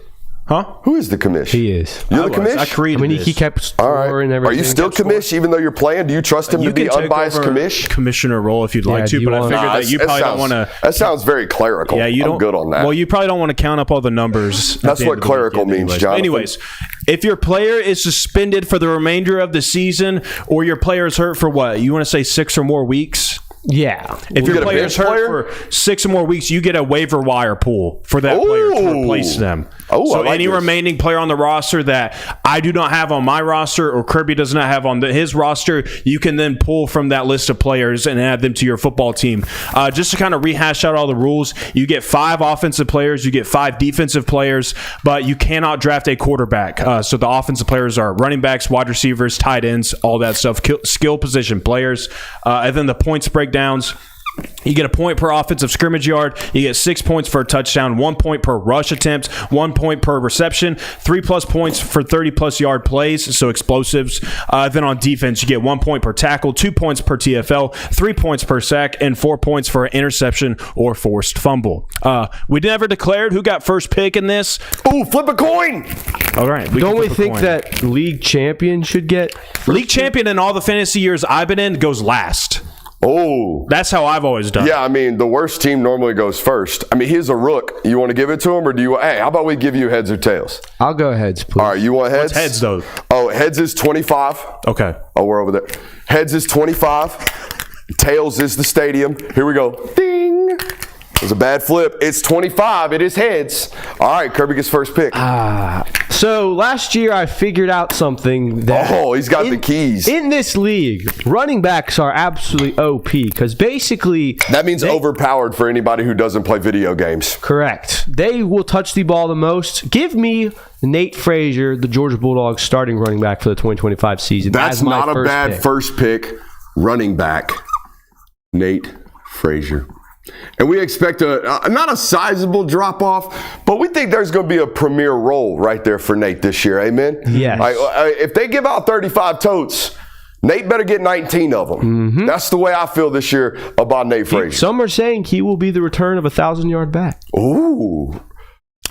So because of pure value, then I'm taking Chauncey Bowens. That is a good value play. All right, so I haven't played fantasy in a long time. If it's a PPP or what do you call them? PPR league. If it's a PPR league, running backs still go first. Is this still the way this goes into like an NFL? Well, no, because in this league, Jay Will has it to where if the running back gets a carry, he gets a point as well. Ooh. So if the running back gets 19 carries a game, that's 19 points off rip. I think my penmanship's better over here on the whiteboard. No, it looks special team yards do not count. It looks Special teams yards do not count. Looks pretty darn good. All right, so now that we've got pretty much the running backs out of the way, I'm going to go with someone who I think will also be very heavily featured in this. Going to get the ball a lot, has a chance to get a lot of yards. Give me Zachariah Branch as my number 2 pick, please. Zachariah Branch. Right off the board. Can I go Zach here? Is that okay with you? Yeah, you Zach Branch. I know your mama call you Zachariah. I'm going to call you Zach for tonight's purposes. I'm with you. I think this has an opportunity, Kirby, to be a leader in receptions, maybe not a leader in yards. You know, I think he's going to handle, we talk about this offense, maybe they talking about running the football as much as they are. That sets you up to be a play-action-based football team normally. When we're speaking football lingo, if that's the wordage and verbiage you're giving me, I expect you to be a play-action football team. Somebody's got to handle the underneath stuff. We know Noah Thomas, we know Colby Young is going to take the top off this defense vertically and get them back shoulder 50-50s. Who's handling that intermediate range? I think it's a good bet. It's Zachariah Branch. It's a good selection there, Kurt. Well, I will happily take Noah Thomas in. That's fine. I think Noah Thomas. No Colby Young here? I think Noah Thomas has a better opportunity this season to take over a football game to where he might have a game where he has 8 receptions for, I don't know, like 115 yards. By the way, he's got like 6 of those on the game log, I believe, from last year. Maybe 3. I think he had 3 games last year where it was like unstoppable. I know Auburn for one, where, you know, I got 7. What camera am I in? This one? I got 7 totes for 120, 107 yards, whatever it is. That could be one of those football games you're talking about. By the way, I am bullish on everything that Colby did during the spring. The intel on Colby is tremendous, all right? But we're still waiting on proof of concept in game. Is that fair to say? Mm-hmm. Is that fair to say we're still waiting on Colby Young to pop like we know he can, right? What is the career high for a Colby Young season? We're at like 600 yards a couple years ago at Miami. Correct. Now, I know one of these had a suspension. It looked like it was off to a good start in the red zone last year before the suspension came. But I don't hate the selection. I just had to probe you a little bit as to why. Because I think a common fan's listening today going, whoa, you're going to let him walk away with Colby Young, which I assume is the next selection. You assume correctly. I will take Colby Young as my number 3 pick, please. I think, like we said, Colby Young. I'm not gonna lie to you, Jonathan. It's looking like a walk away right about now. These first round picks are vital. It's the sleeper picks that get you last year. Like, I had Jalen Walker last year. Jalen Walker was my best defensive player. Yeah, that's because some dippy was drafted against you thinking, oh, where's this guy going to play? Everywhere. That's where he's going to play. He's going to play everywhere. Yeah, it was unfortunate. For you, that was. I enjoyed it.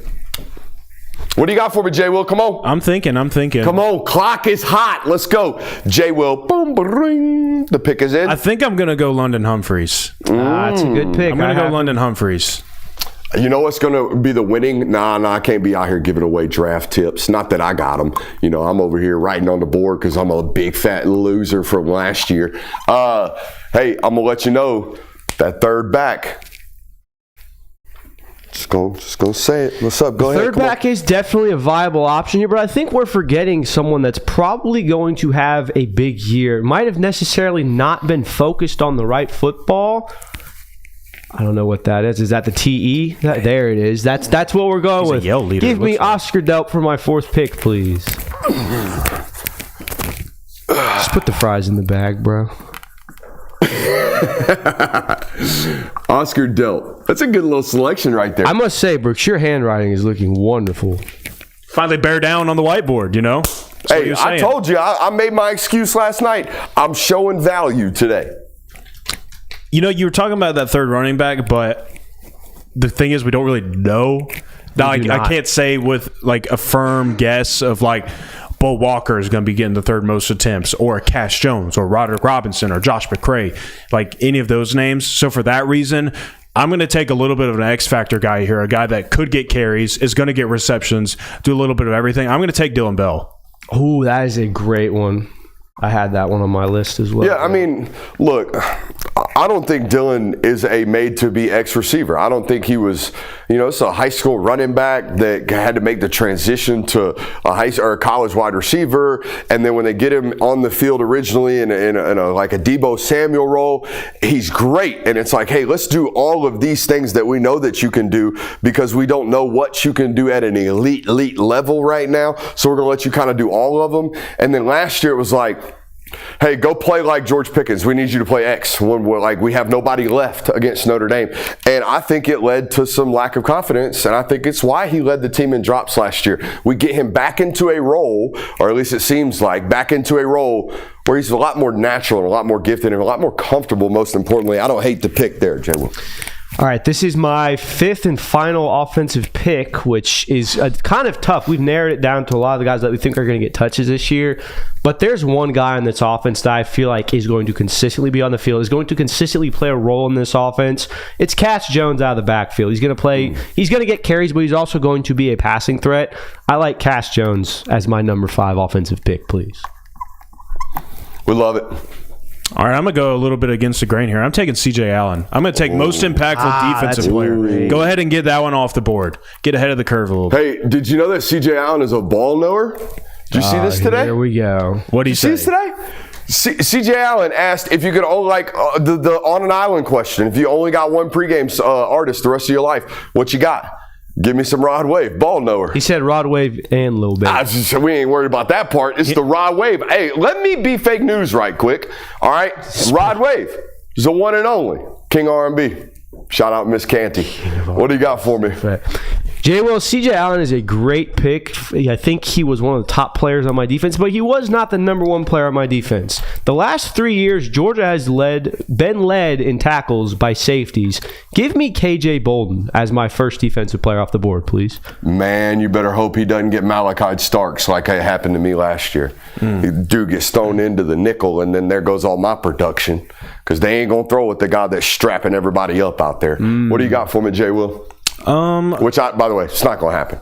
I don't think KJ's playing star at all this year. Kind of debating between 2 players right here, but there's one player that I think is definitely going to have a monster year, so I'm going to bet on that. It's going to be Kristen Miller. With additions of tackles for loss and the disruption I think he's going to have in the backfield this year, I think Kristen Miller could be a great producer for this. This is the commish getting a little leg up on you. You know, I added some stats. I added some categories. Now I'm going to sneak a pick in on him. No, I don't like Jay Will's squad. He just took a menace on a mission right now. I don't have a problem with that. The most valuable play you can make on defense is a fumble recovery or an interception. Pick up them flume blaze. Who led the Dogs in interceptions last year? I will be going with number 6, Dalen Everett, please. Ooh, we like this pick. He also was, I think, 4th on total tackles. Had a really good year tackling. So Dalen Everett is my second defensive pick. Also, I think there's a legitimate chance that if for some reason, you know, like targeting, we don't want to wish injury or project injury or anything, but like Jonah Aguero will be hitting with the screws every once in a while. I don't think there's a crazy thing to say Dalen Everett would be an option at star if it ever needed to be. You know what I mean? He is far and away the most experienced and highest ceiling currently as the defensive back. And we have heard Kirby, I mean, I would say, if I said this right here, tell me if you push back. Dalen Everett is the corner that Kirby has talked most about in terms of tackling since Kamari Lassiter. Would you agree or disagree there? Agree. I agree. That's a requirement at star. I think he could do it. What do we got next, Jay Will? Well, you are right, Kirby. Interceptions and forced fumbles are the most valuable thing point-wise in this league. So I'm going to take a player that's going to be doing everything. He's going to be covering. He's going to be getting after the passer. He's going to be doing it all. Chris Cole. I think he might be the most valuable player on defense this year for this fantasy league for that reason. He was actually about to be my next pick. I like this.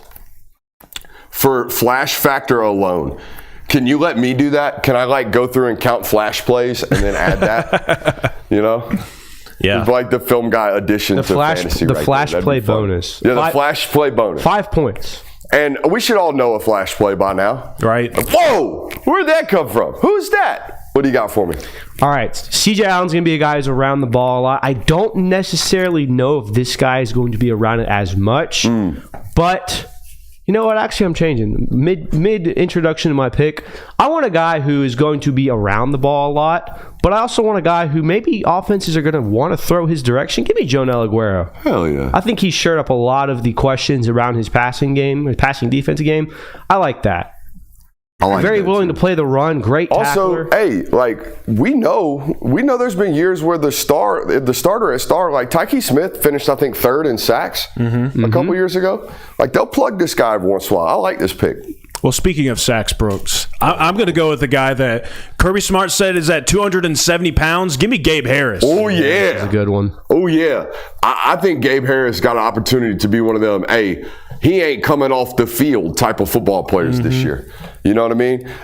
So, yeah, I'm with you. Because, hey, I know JJA is going to be a dude, but if this guy's playing like he's supposed to, he ain't going to be tapping the helmet. I'm going to tell you that right now.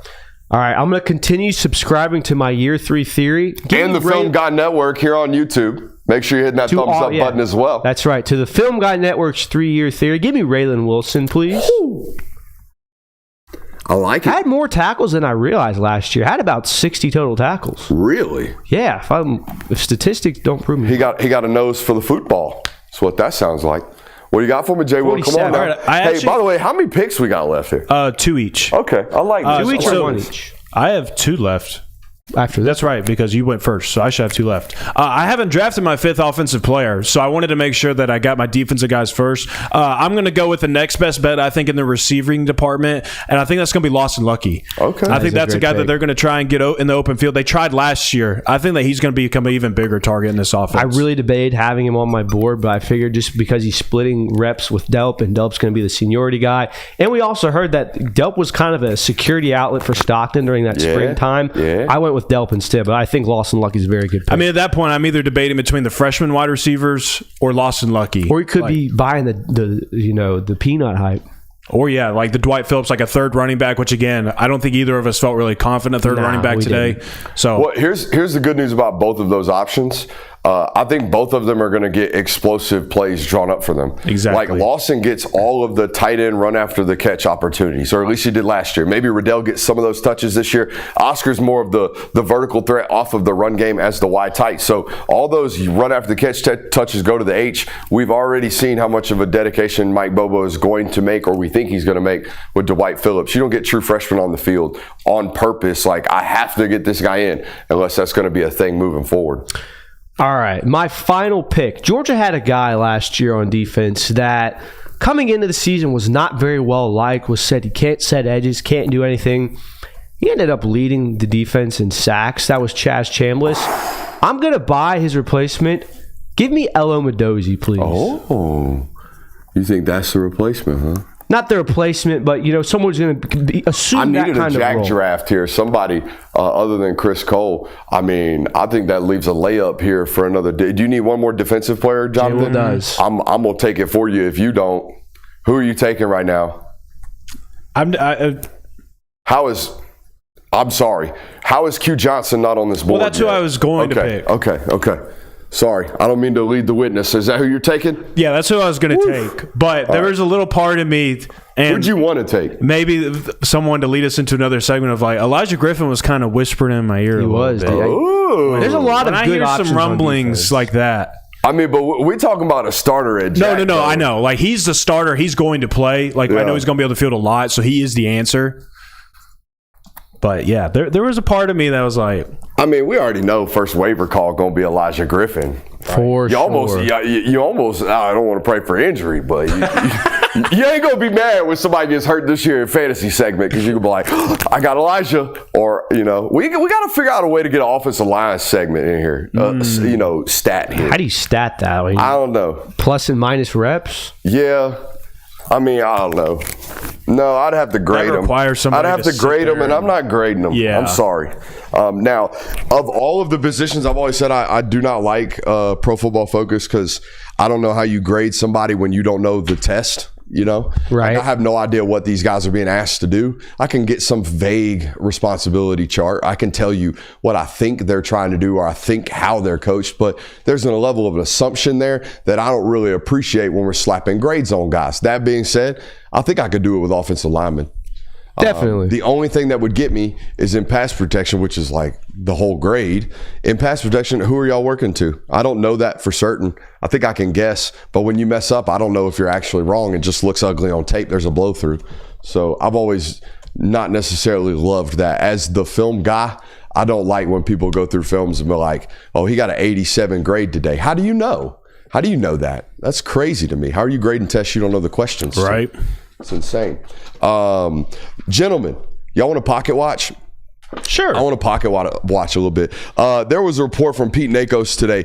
Now, I know how Pete does his job, or at least I think I know how Pete does his job. I trust his information. At least I trust what he tells me he's being told. Does that make sense?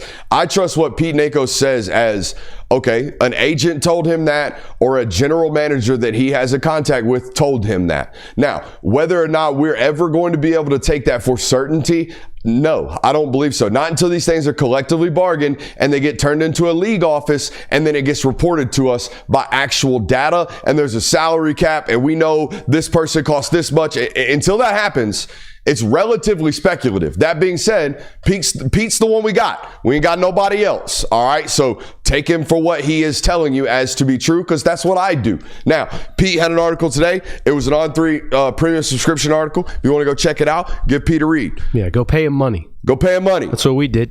That's what we did.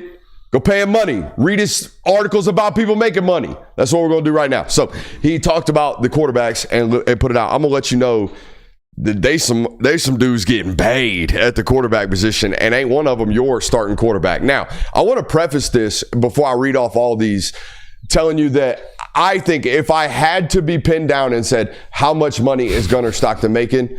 I'm going to say like $450,000. Maybe. I would also say that I wouldn't be shocked if you told me he wasn't getting nothing. If it was just whatever he's making from Onward Reserve or whatever he's making from, one of his deals. I saw he had a local animal shelter commercial the other day. Whatever he's making. But it ain't $4 million up to $8 million with incentives to $10 million for the Duke quarterback, who I love, by the way, Darian Mensah. That's a lot of money. It's like 10x what I think your quarterback's making. I could honestly see a world where Georgia is getting paid by Gunnar Stockton. I think that's how much he loves football. Yeah, dude, guy loves ball. There's no doubt about that. Mm-hmm. I mean, I don't think he's playing for free. And look, this provides probably not. Not that there needed to be any more clarity around the situation, but again, like when you know that, like, the Carson Beck stuff has been reported that he's making about $3.5 million at Miami, and he could make upwards to $6 million with incentives, compared to you now have a starter that is making like $500K, we'll call it even between all of those. And all of this reported stuff is apparently like, it's the vagueness of this. You don't know how much of it is actual rev share and how much of it is marketing dollars. I'm going to tell you right now, you can try to tell me that Darian Mensah has marketing deals, but most people listen to this, unless you have studied Tulane tape or listen to this show ad nauseum and take everything I say for face value, you know nothing about Darian Mensah football. All right, I understand why Dylan Raiola is listed as a $3 million athlete. He's the face of Nebraska. He started every single football game last year. He was a 5-star coming into high school. He's got an Adidas deal. Like, I'm very aware of why it is he makes $3 million. I know where it comes from. All right, at least I think I do. I have no idea, other than giving him a lot of the rev share, how Darian Mensah is making $4 to $8 million. Same thing for a football player like Avery Johnson. Do you think Avery Johnson's got $2 million worth of marketing deals in Kansas? No. Probably not. So he's probably getting a really, really large split of whatever rev share or salary cap they have. Now, I understand TCU's out in the Fort Worth area. Maybe Josh Hoover's got a lot of ads out in Dallas, Fort Worth. Maybe we got a listener today that can't see nothing but billboards of John Hoover. But I highly doubt it. Yeah. So I'm saying Josh Hoover, by the way. Sorry, John. Josh John. Is that a new one? We're starting I that? guess. No, we can't be doing this more. But like, this is what I'm trying to get. Like, yeah, no, the art stuff isn't even reported, but I highly Different doubt. stratosphere. Yeah, and again, like when you have a name brand like that, he probably isn't getting a lot of the rev share. He's probably getting a lot of Red Bull, real marketing dollars, which some of these guys are getting, right? But like, how marketable is Drew Aller? I don't see Drew Aller on an Allstate commercial. I don't see Drew Aller on the Dr. Pepper Titletown. Who's that going to be this year? It'll be Arch. It'll be Arch. It'll be cursed too. It'll be cursed. So this is what I'm getting at. Like, some of these guys actually can market themselves. But like, it's crazy to me. I think the biggest deal on this is getting Lenora Sellers for $1.8 million. Yeah, I was surprised because it came after a long list of, $5 million and $3 million. And this is, Lenore Sellers is arguably one of the best quarterbacks in the SEC, has the chance to become the Heisman winner, and he's making a fraction of what some of these other guys are. Mm-hmm. So Chris Jacobs brings up a good point right here, right? He says to think that people aren't abusing the salary, quote unquote salary cap, with all these quarterbacks making this much is just naive. There is no cap. For real. Correct. All right. Whatever you want to say about a cap, all right, or what is actually going through NIL Go, what is actually rev share, whatever. That's the ambiguity. We talk about the vagueness of this all the time. That being said, at some point, unless you are Texas Tech, you have a limit to what you can spend as a university, right? There is a limit at some point. All right. Whatever that number is, we have no idea. All right. But there is some type of limit here, right? Georgia has a cap that they can spend. And the idea that their quarterback is making probably less than $600,000, probably less than $750,000, whatever it is, they can go out and buy more players with that, net delta. Mm-hmm. I mean, it just is insane to me, like the disparity in some of these, and it continues to prove like we don't like. I would have never guessed some of these numbers. Again, I know I led this segment off with, and look, I trust Pete. I don't trust the people he's talking to. I have been on an absolute rant for 4 years about how I think all of these agents are scum. And I've been saying it on this network, and all of you follow me on Twitter. I see all of you, which means I guarantee you some of you are listening to me today, and ain't never, not once, none of you ever approached me and said, hey, you got me all wrong. I'm not a snake. I'm not stealing 20% out of the pocket of an 18-year-old. I promise you, I'm good people. Y'all don't never come stick up for yourself. So I'm going to keep talking about you like you slime. All right? That's the other thing about this. It's just the misrepresentation and the misinformation that comes from these people. If they're willing to steal 20% of a paycheck of an 18-year-old, you don't think they're willing to lie about how much they stole? You see what I'm saying? If you don't think they're willing to lie about the actual dollar price, because no one's on the other side giving the actual real. These GMs are not putting their names to this. These GMs are not giving this information out. They want the ambiguity. They want the next 5-star quarterback to think they're going to be able to get that much money. Maybe, I don't know. But they damn sure ain't coming out here and setting the record straight. I ain't seen one school come out and say, hell no, we didn't give Carson Beck $6 million. I ain't heard that from Mario Cristobal yet. And that's the funny thing is that even when people try to give clarity in these situations, it doesn't feel like it's clarity because it's not coming from a place where you like know for a fact, like, yes, this is it. Like, it's not public information. So even though it's like being brought to you as public information, you don't even feel like you can really trust. It's like you're taking a number and like, well, it's somewhere around there probably. What did they teach on J School? To go to report, do you still have to have 2 confirmed sources? Everything I do, I do. Mm-hmm. But I'm going to tell you what about this NIL stuff. Very rarely do I get it from both sides. I might get 2 sources, but I probably got 2 sources from the same side of the conversation. Do you see what I'm saying? Mm-hmm. Very rarely when I'm talking NIL to somebody, all right, well, first of all, I just told you I don't talk to these agents. So if I did, I would be getting all the agent information and then reporting that information. Very rarely do I get, hey, this is what the agent's telling me and here's what the school is telling me, right? So, I don't know how Nikos does his job. I don't know what they require him to do. But to me, it seems to me that most of this information comes from agents, which I guarantee you, again, to tie it back to Carson or Gunner, whoops, Freudian slip that you guys don't appreciate there. He ain't got no agent. I don't think. Y'all think Gunner's got an agent? It doesn't strike me as someone. I don't think Gunner has a very hard-hitting, hard-pushing agent that's going to be very aggressive and make you. The next one coming in does.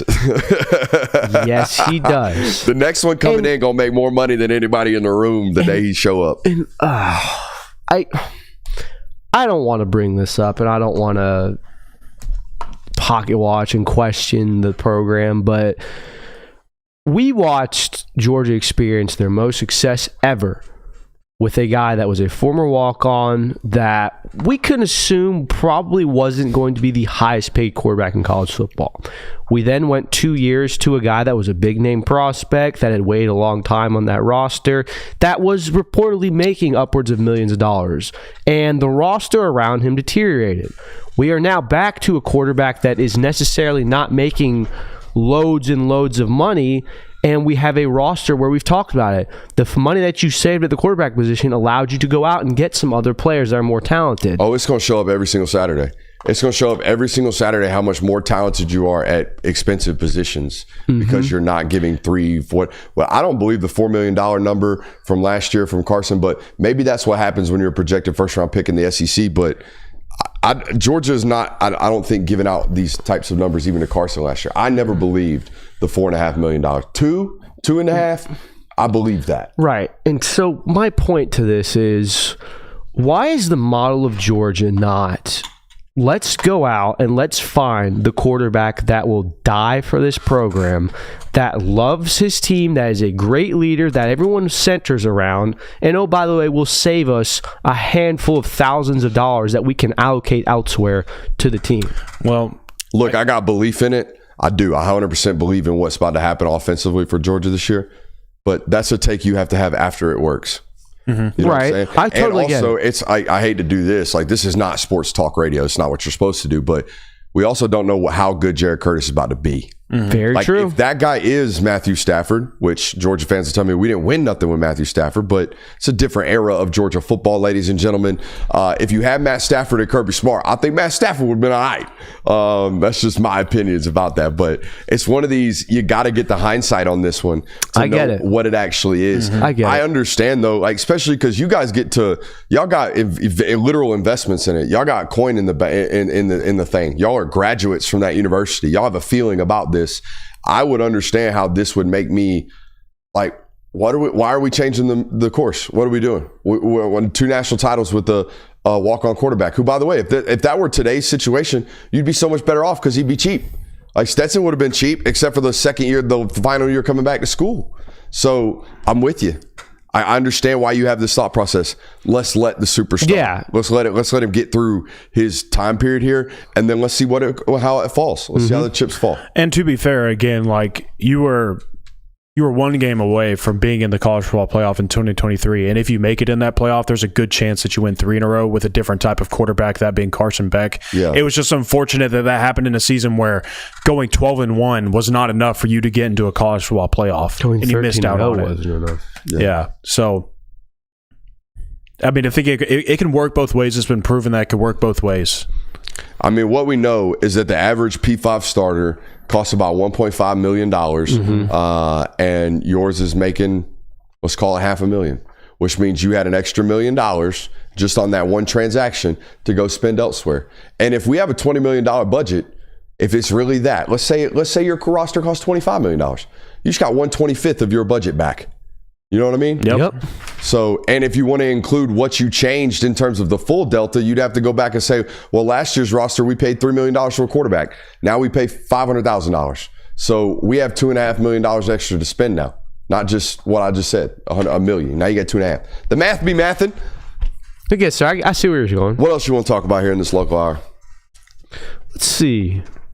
My notes are all June Blade. So are mine, dude. I know what 3 it is. pages. We got the 3. We got the 3 set rivalries in the SEC 9-game schedule. You're projected to play, okay? South Carolina, or excuse me, what is it? Kentucky, Florida, and Auburn. Kentucky, Florida, and Auburn. I think that's what it's going to be. We have prepared an article for that to be the equation, I believe. If Austin Mixon's listening right now and ain't wrote that article, get your butt busy. We'll see you tomorrow, by the way. That's my videographer for Friday nights, Mike. Bring the still hands, by the way. Yeah, bring the still hands. Lay off the caffeine in the morning, please. Don't be having the shakes. But anyways, what do you think about that? The idea that it's going to be Kentucky, Auburn, and Florida. I don't hate it. Yeah. It does feel weird to put Kentucky in that echelon with your Floridas and Auburns, 2 teams that you would say are arguably one of your biggest rivals. I think you would also throw Tennessee up there, but it's more just weird than anything to think that Kentucky is a team that you hold that much history with, you hold, a lot of streaks with, and the reality is that they are an SEC afterthought for you. And I don't want, if there's any Kentucky fans watching right now, I'm not trying to give you rat poison, but there's never really a Georgia-Kentucky matchup that you see on the schedule and you go, oh, that's going to be a fun game this year. No, it's just going to be a 16-6 sweater up there in Kentucky if that's where it's at. Yeah. I do think there were I thought there were only going to be two options. If you were like, for a Georgia fan watching this or looking at this, they're probably thinking, oh, we got 3 rivalries in our conference that we have to play every year. Oh, well, we're for sure getting one of 2 sets of 3, right? We're definitely getting Auburn. We're definitely getting Florida. And then the only other debate or options are Tennessee and South Carolina. And you got neither of them, and Kentucky got slid in there. So we think, again, this is all projections. Yeah, this was what all projections, but we think it's going to be what's up on the board. Do we have that? Yeah, show it's still that up to there. The audience again. Again, if you weren't here during the national hour, this is just what, should be 2 years ago when it was initially reported that the SEC might be moving to 9. This is apparently what was leaked out, what was going to be set as the 3 permanent opponents for the conference. Yeah. So again, it's not official, but this is what the initial layout was for this, and it's believed that there's no reason why they would back off of that anymore, and it seems like that is what it is going to be. But I mean, selfishly, Kentucky is a fine matchup in my opinion for Georgia for the other 2, but I really don't. I didn't have a hankering to go back up to Lexington, Kentucky anytime soon, if I do say so myself. That's a stadium that I've been to a couple of times now, and I'd be okay skipping out on it for the remainder of time, but it is what it is. No, I think those 3 opponents are fine. And again, to your point, Jay Will, when you think of historically great SEC matchups, and this is... Sorry. In fairness to Kentucky, they don't really fall into this category at all, unfortunately, but Georgia and Kentucky is not one of the ones where I think, man, that's an SEC matchup that defines the SEC. Georgia and Florida is. Georgia and Auburn is. Georgia and Tennessee is. Florida and Tennessee is. So... If we're slandering road games, Mississippi State, the worst. Well, I haven't experienced that one yet. Oh, you fitna. I'm excited. I'm excited, dude. It's going to be fun. I might bring my own cowbell. Everything about football out there, dope. The drive, not so much. So I don't mean to be like that on Starkville. How long is the drive again? It's a good poke. I also, I mean, man, I think I have a disconnect in some of these, especially SEC towns nowadays, because I don't drink. I feel like Starkville would have been a blast had I been just shit canned. You know? And that basically sums up Mississippi. We got to make the most of it otherwise, man. It's a 5-hour drive, according to Google. Oh, dude, that is nothing. Yeah, but, I mean, the way that we do road trips, that sucks. That sucks. Me and him smoked the drive from New Orleans after. Inside, peel back the curtain. I'm not the most ideal guy to travel with, because if it's if it's drivable in one sitting, like, we're going to drive through the night. I'm getting home. You say that, though, I was with you the whole way. Yeah, I was fine with doing completely fine. This is what I was fine with doing that. I was completely on board with If you're one of those, hey guys, can we pull over and get a hotel? No. We're driving through. We're pulling into the driveway at 3 a.m. I'm driving, by the way. You can sleep if you want. Now, that puts you at risk, because if you fall asleep and we drive off the road because I cashed out too, then we did. But hey, I put my life in your hands just like you put yours in mine. Yeah, don't worry. I was up for the majority of that. But the good news is that maybe the Mississippi State game's a noon game, so you'd still be getting home pretty late, but it wouldn't be that bad. The Ole Miss one sucked because it was a later game, and it was a 6-hour drive. Knoxville's not that bad of a drive. I think we pulled in at 4:30 that night. Yeah. Honestly, one of the later nights that we pulled in was the Georgia Tech game, because it went into the 8 overtimes. Yeah, and it took forever to get out of Athens. We left Athens at 2 a.m. We had to take all freaking back roads home. That was a great night for your boy. You had a good time that night? Fantastic night for me. I didn't get credentialed. So after that, I was just like, I had a bunch of friends. I was like, let's go downtown. Friends. A little DT. I thought it was going to go with had a friend over. What's your move, DT? It just depends on what's the route. Like that night we ended up at Mags, because we walked from the stadium. We were walking there. It was like Mags is the closest. They didn't have a line, surprisingly. So I mean, it just really depends. Like there's not usually a set move. And honestly, I don't even know if I'll go downtown this year because I get a little old. Oh, I thought you were going to say you're going to get swarmed. No. Too many fans. No. Just too many Kirby. Too popular for the city of Athens. Too popular for this. There is something to be said when you walk into a bar and you look around and you go, oh, I'm 5 years older than everyone here. That's cool. Yeah, but like downtown on a game day is different. Yeah, it's different. It's different on a game day. And the age disparity. Oh my God, yes, there is. Yeah. The age disparity is quite wide to the point where you and I still wouldn't be even Brooks wouldn't be at that point of like, whoa, like we're in here with a bunch of people that are not really necessarily close to our I know age. some people, it's a very niche audience. Some people do love the man on the street stuff downtown. I think I'm aging out. I might send you boys out there to do stuff like that from now on. And I feel weird, a 30-year-old. Maybe I'll hold the camera for you. That's what I'll do. That's fine. I'll hold the camera for you if we do man on the street this year, all right? All right. Hell yeah. Because, just a hammered 21 for sure person, I just don't think he and I relate anymore. You know what I mean? Mm-hmm. So there's that. What else we got, guys? Y'all want me to hype them up? We do have a nostalgia tape, or you can hype them up. I want to hype them up. Hype them up, quick. then. I want to hype them up right quick. So, I was chatting amongst some sources last night off the 2024 recruiting segment that we did yesterday, right? They hit some home runs in that recruiting class. Guys that are making impacts on their roster right now, guys that are really, really high talented, like high end football players, some of their most talented football players, right? And this discussion we're kind of stumbling into with regards to most talented on the roster. And then I had one source hit me with, to be honest, like Juan Gaston and Elijah Griffin are our most talented football players on this roster. That's what they are. They have always said that Elijah is going to be Jalen Carter. Like they have said this since the kid was 14 years old. This guy's going to be the next one. And you guys know, like I'm not skeptical, but I always favored justice. And I always talked about how it's thin, right? It's thin margins. I think Justice is better. And the reason I always went that way is because Justice has twitch. Justice has athleticism. Justice has, can this guy be Aaron Donald? Justice has that. I think there's a ceiling where it looks like that. So I find myself gravitating towards that.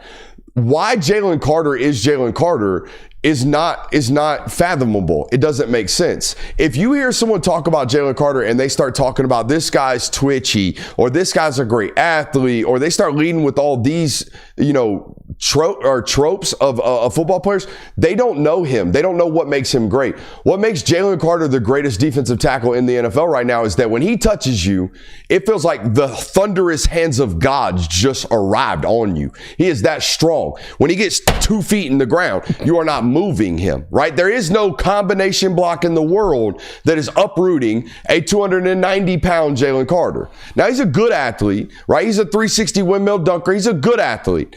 But he's not this freak of nature twitch animal. He's a freak of nature. That's the strongest human alive. Elijah Griffin's got that. From what it sounds like in fall camp, this is an immovable object and it doesn't make sense as to why. And then when he moves, you can't stop him. There is no anchoring bulldozers like this at the position. So that's Elijah. Now let's talk about Juan.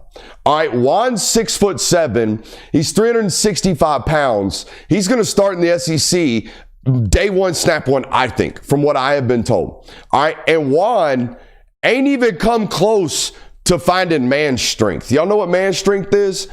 Juan still walks around with a lot of body fat on him right now.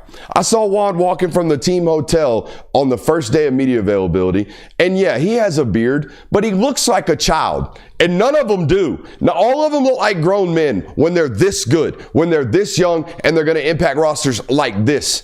That dude still has no idea what he is. He has no clue what he is about to be, which I think is a 15-year NFL pro. Like, this dude's going to be an elite offensive lineman, and he's going to start for 3 years and then go to the league. And chat's already corrected me because they say he's 6'8". You know what I mean? Like, he's bigger than that, Brooks. He's going to be elite.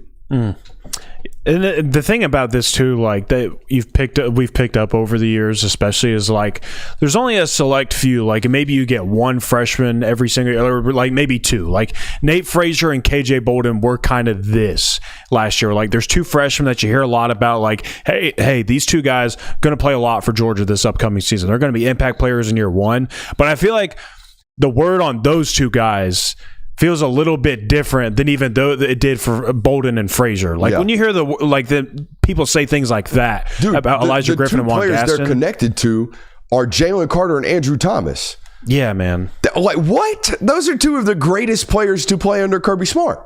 Yeah, and that's who they like best sense. They do that best sense Jalen Carter. Best since Andrew Thomas. Those guys are the pinnacle and the best at their position still to this day in the league.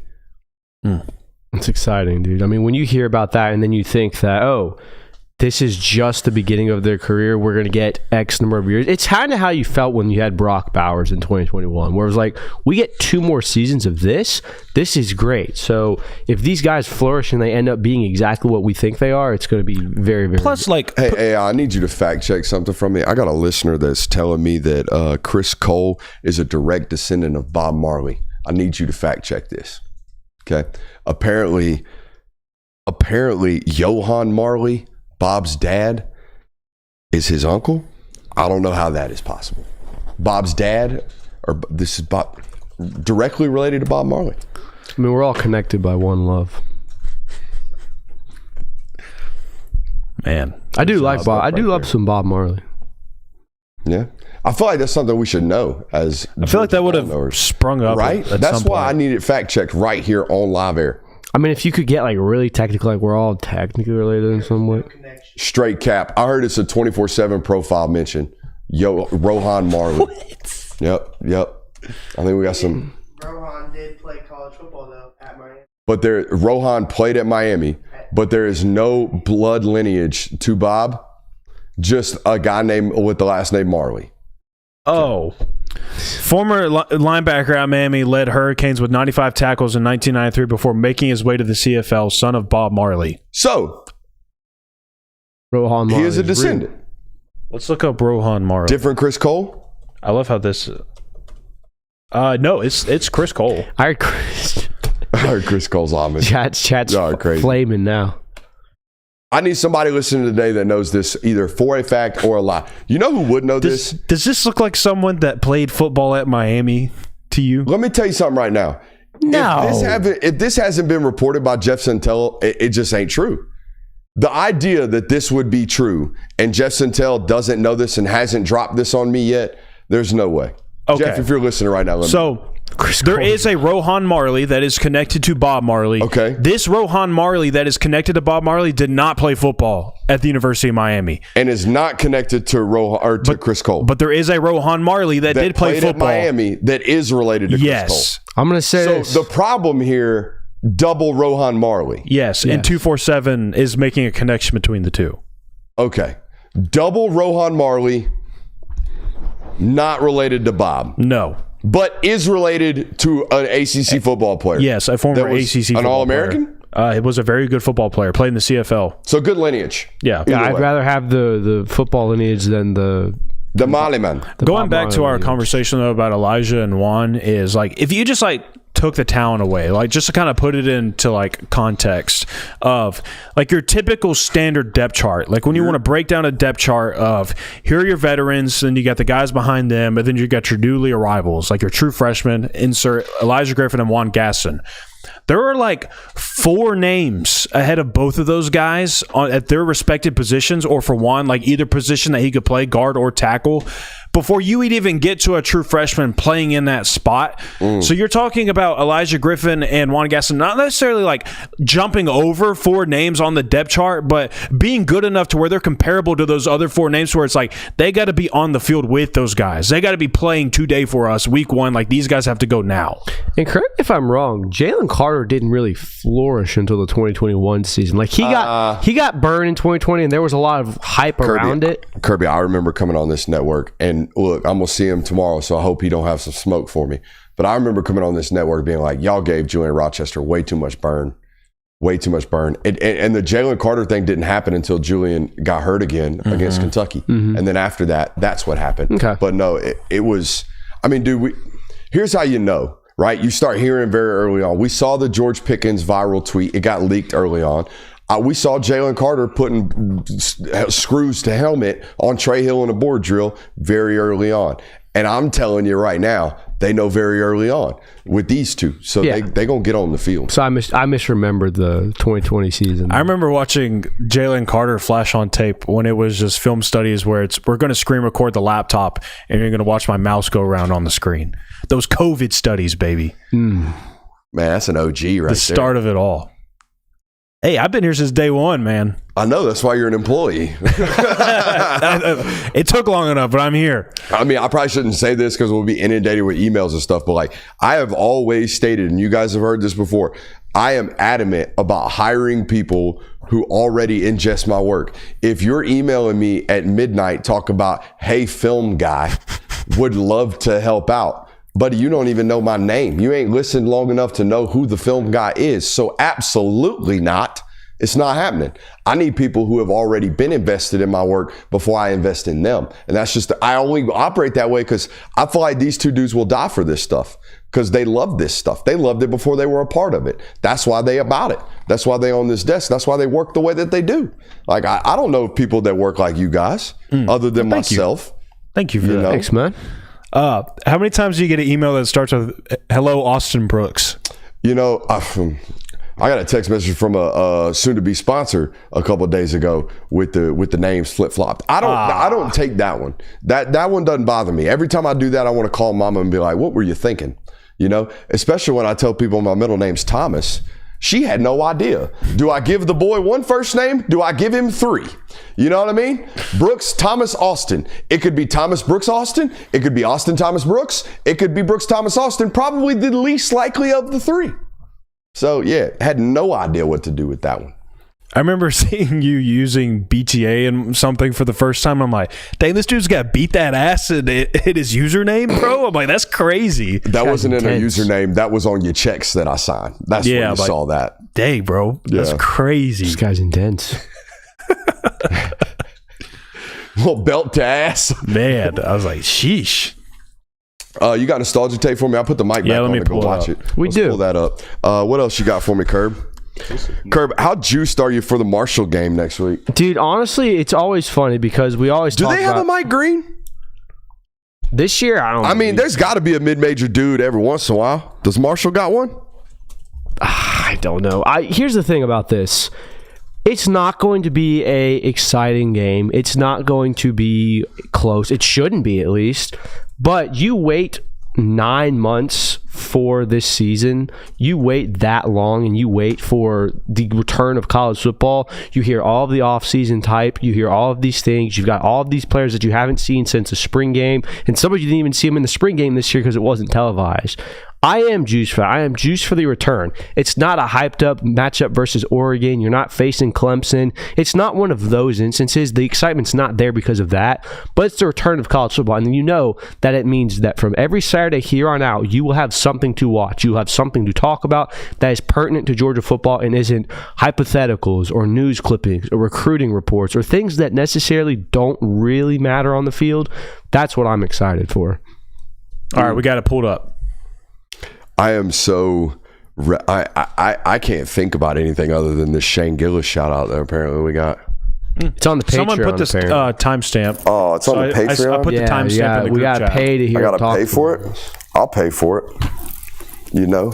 Hey, speaking of Patreon, patreon.com/Brooks Austin. Remember, don't touch the screen. Don't touch the screen. Do not touch the screen. That's Nico Dean. That is Nico Dean. I knew you'd get that one pretty quickly. Yeah, that's Nico Dean. I just wanted it for that. It's been a minute since I hit one of those, though. It made me feel good about my job again. Come over here and be like, Nicobe, don't even need to see a number. Don't need to see nothing. Yeah, man, this tape was violent. I remember watching it. Yeah, so twitchy in high school. Was in college, too. But, I mean, that right there. Accelerate. Son.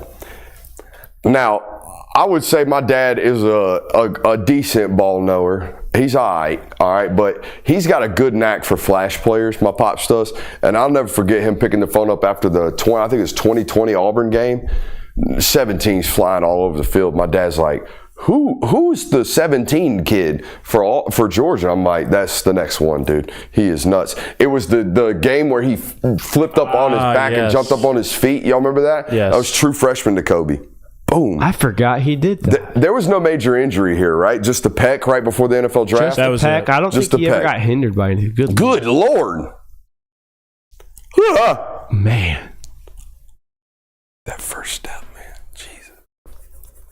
Got that traditional hands on the knees stance, too. Got that dog in him. Oh, that short area quickness is nuts, man. He looks so fast on this tape. Also, well, it's a high school football field. Also, the idea that this was a mechanical engineering major, wasn't he? Yeah. Or was he a literal rocket scientist? What was Mechanical it? engineer. He graduated. He Yeah. went back and got his Mechanical degree while he was on the engineering. Eagles. One of my favorite interviews we've ever done on this network. I just wish I would have fixed the audio correctly. Did Do you we remember ever that? post it, or? That was Class City Collective. Yeah, I think we did post it. It's just real choppy audio, man. We get to watch tape together. It's just, man, I biffed it. It's on me. Is that him carrying the ball? Yeah, he was getting a couple of shotgun snaps in it. Little Wildcat? Little Wild Kobe? Change of direction was So elite, so too, man. instinctual, dude. Yeah. There's no way you would have watched this and been like, hey, 3 years from now, people are going to question his athleticism. Because that's what happened. Yep. He got to the NFL draft process and it was like, oh, we don't know if he's a premier athlete, you know? And that's weird. It's so weird. Is it because he's 5'11"? I thought it was. I mean, I always thought Is that it? Just short-armed, short-limbed? Yeah. I always thought the size would be an issue, and Yeah. that was the area for concern of it. But I never felt like what he did athletically was ever going to hinder him. Like the biggest thing, the biggest knock that I heard throughout that 2021 season, because you hear NFL prospects guys say, "Oh, here's the problem. If you can block him, you're fine. He doesn't have long enough arms to get off blocks. He doesn't. He's very Roquan Smithy in that regard. And I mean, at the end of the day, he didn't go on the combine. He was battling some injury, so it tanked his draft stock. But I fully believe that he was a first round talent. Playing like it in the NFL. He's been a big player for the Philadelphia Eagles. So. Have they had a miss at the draft that they've taken for a Georgia player that they've taken? The Eagles? Yeah, like I mean, shit, I think Keely Ringo's going to start. Keely Ringo's competing for a starting position. I know. And that was like their stab. That was their gamble. Smile, we'll wait and see. But I mean, He's going to play immediately even then, like, because that's Jod's hurt. That was a 5th round draft pick, too. Yeah. It's like Yeah, if he like- plays any snaps for you, that's It's a a win. dub.